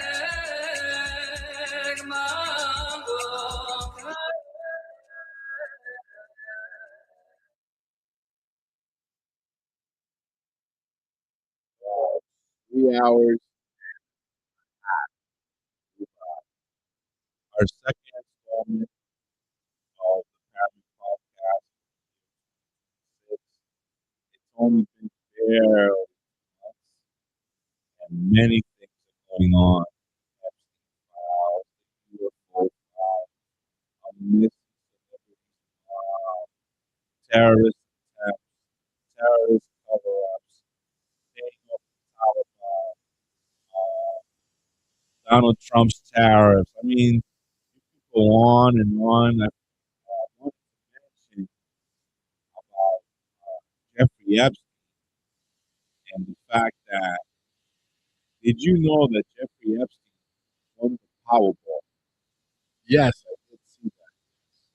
And then he ordered like 300 gallons of sulfuric acid right after he got indicted in 2019. Yeah.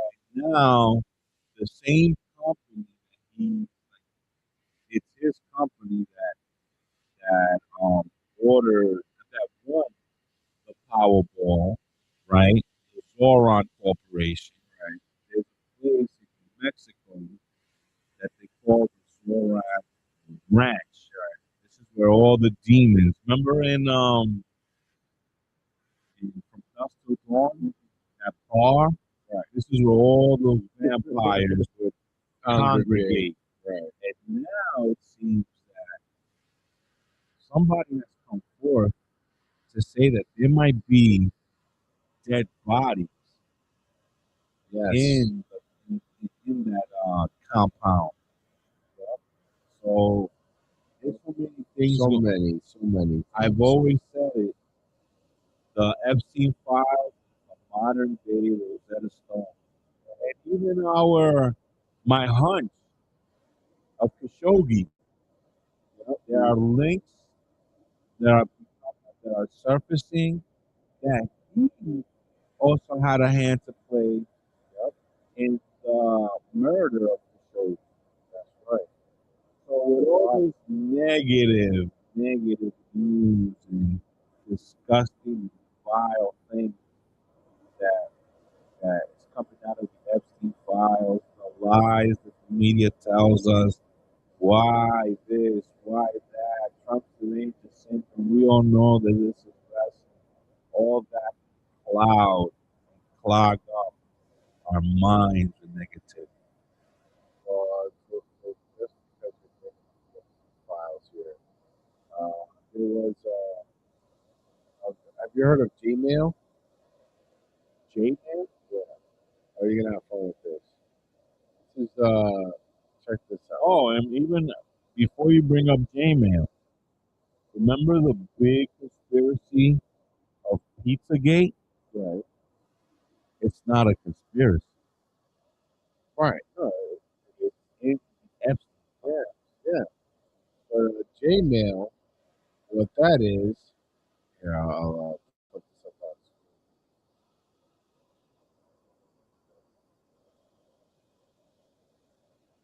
Do you see how it opens up?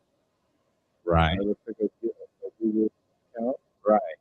But in fact, it's all of Jeffrey Epstein's email made to look like you're in his account. Whoa, whoa, whoa. Say that again? So it's all the Epstein files, all his emails created, made to look like you're opening up his Gmail and reading it from his Gmail. But in reality, it's a program that they well, like for example, like wow, Cody Rugman, you are dead. Hello, good riddance. Jeffrey Epstein didn't do this.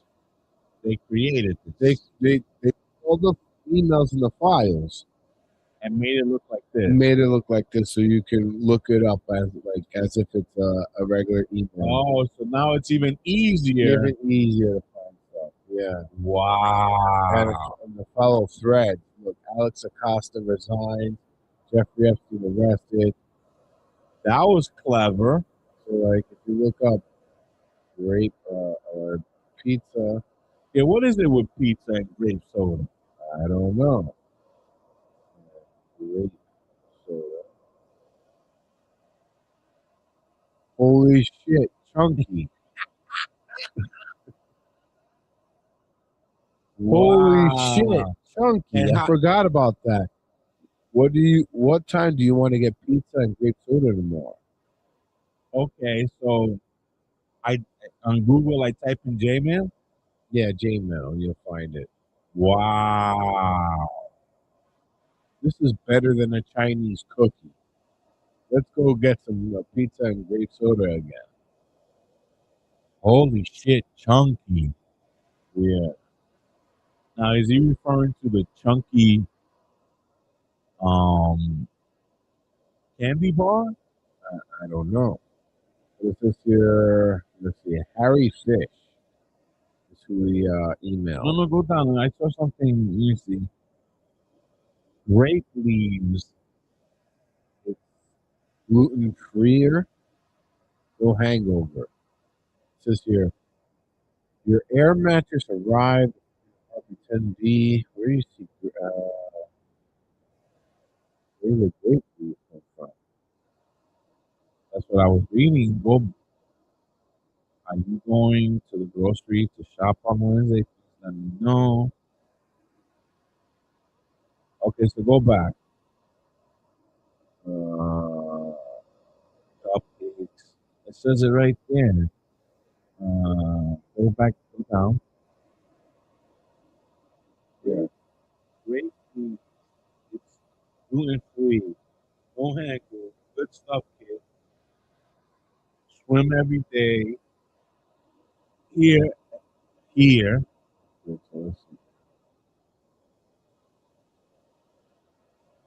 Okay, we have all the kid stuff for sure. I would. Oh, whoa! What was that? So it says here, I'm so excited. Kids like cheese sticks, kids fingers, hot dogs, normal kids fare, juice boxes, waffles, cupcake, goldfish, fruit, of course,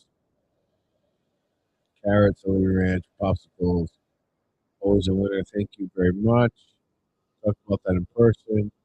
Here's red wine vodka guy. Grab vino in the city and bring it. But if you have vodka, soda, and lemons, that'll be great. Have you tried some rock vodka, grape leaves?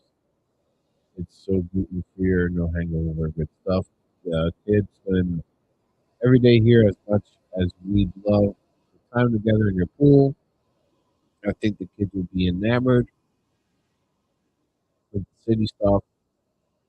Outdoor statues, CP carousel, zoo, horse rides through the park, Times Square, etc.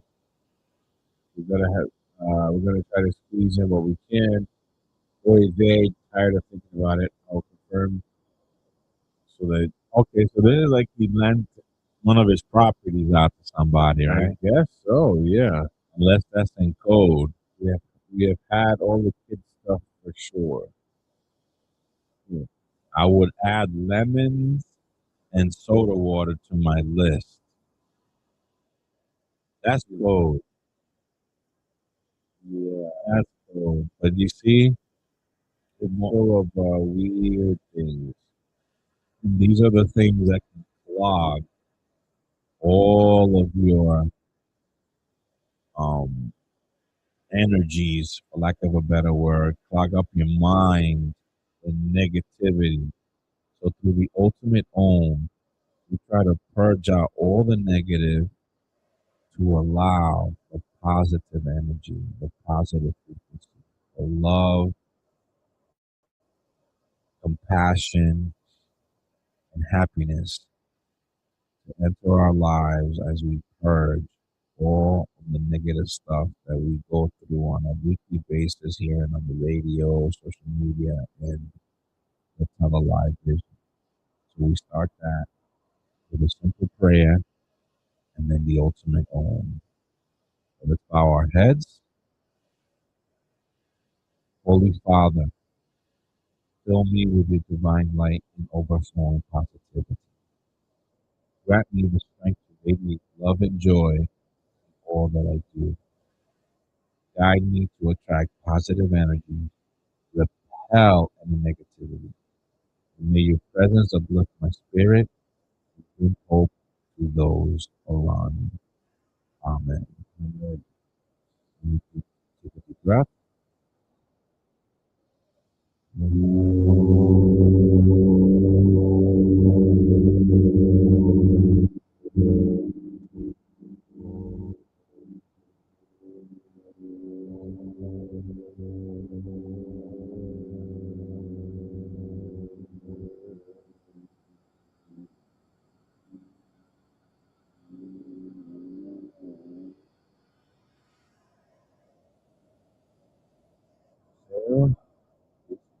Toxic energy, toxic frequency, toxic thoughts, and allowing light, pure love, high frequency, high energy into our body, soul, so that we can have a good week, productive week, loving week, with abundance, family.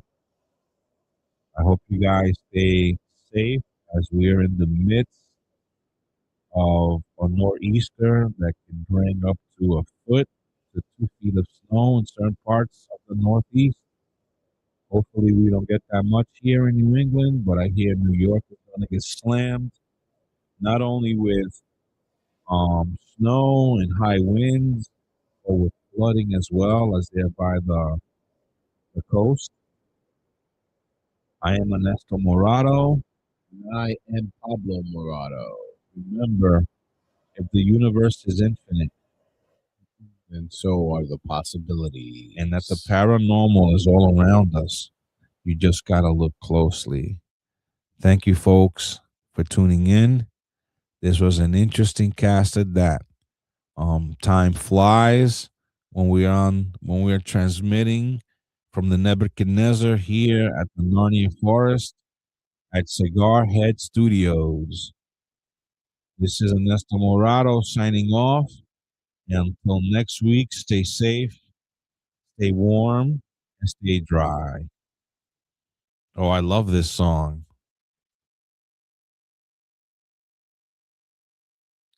Peace, folks. Transmitting through my own live feeds. I hope you guys had a good time on my Instagram feed. Again, theparamid.com for past shows and live shows. Facebook, first time I've tried this through the computer. Hopefully we transmit it to a new audience. We got new Bobolongos. New. Oh, come on, that's my joint. You babalongos, new verdugos. The reason for this is the reason education sucks. It's the same reason that it will never, ever, ever be fixed. Never going to get any better. Don't look for it. Be happy with what you got. Because the owners of this country don't want that. I'm talking about the real owners now. The real owners, the big wealthy businesses, just to control things and make all the important decisions. Forget the politicians. Politicians are put there to give you the idea that you have freedom of choice. You don't. You have no choice. You have owners. They own you. They own everything. They own all the important land. They own and control the corporations. They've long since bought and paid for the Senate, the Congress, the state houses, the city halls. They got the judges in their back pockets. And they own all the big media companies, so they control just about all of the news and information you get to hear. They got you by the balls. They spend billions of dollars every year lobbying to get what they want. Well, we know what they want. They want more for themselves and less for everybody else. But I'll tell you what they don't want. They don't want a population of citizens capable of critical thinking. They don't want well-informed, well-educated people capable of critical thinking. They're not interested in that. That doesn't help them. John Kerry. That's against their interests. That's right. They don't want people who are smart enough to sit around the kitchen table and figure out how badly they're getting fucked by a system that threw them overboard 30 fucking years ago. They don't want that. You know what they want? They want obedient workers. Obedient workers. People who are just smart enough to run the machines and do the paperwork, and just dumb enough to passively accept all these increasingly shittier jobs with the lower pay, the longer hours, the reduced benefits, the end of overtime, and the vanishing pension that disappears the minute you go to collect it. And now they're coming for your Social Security money.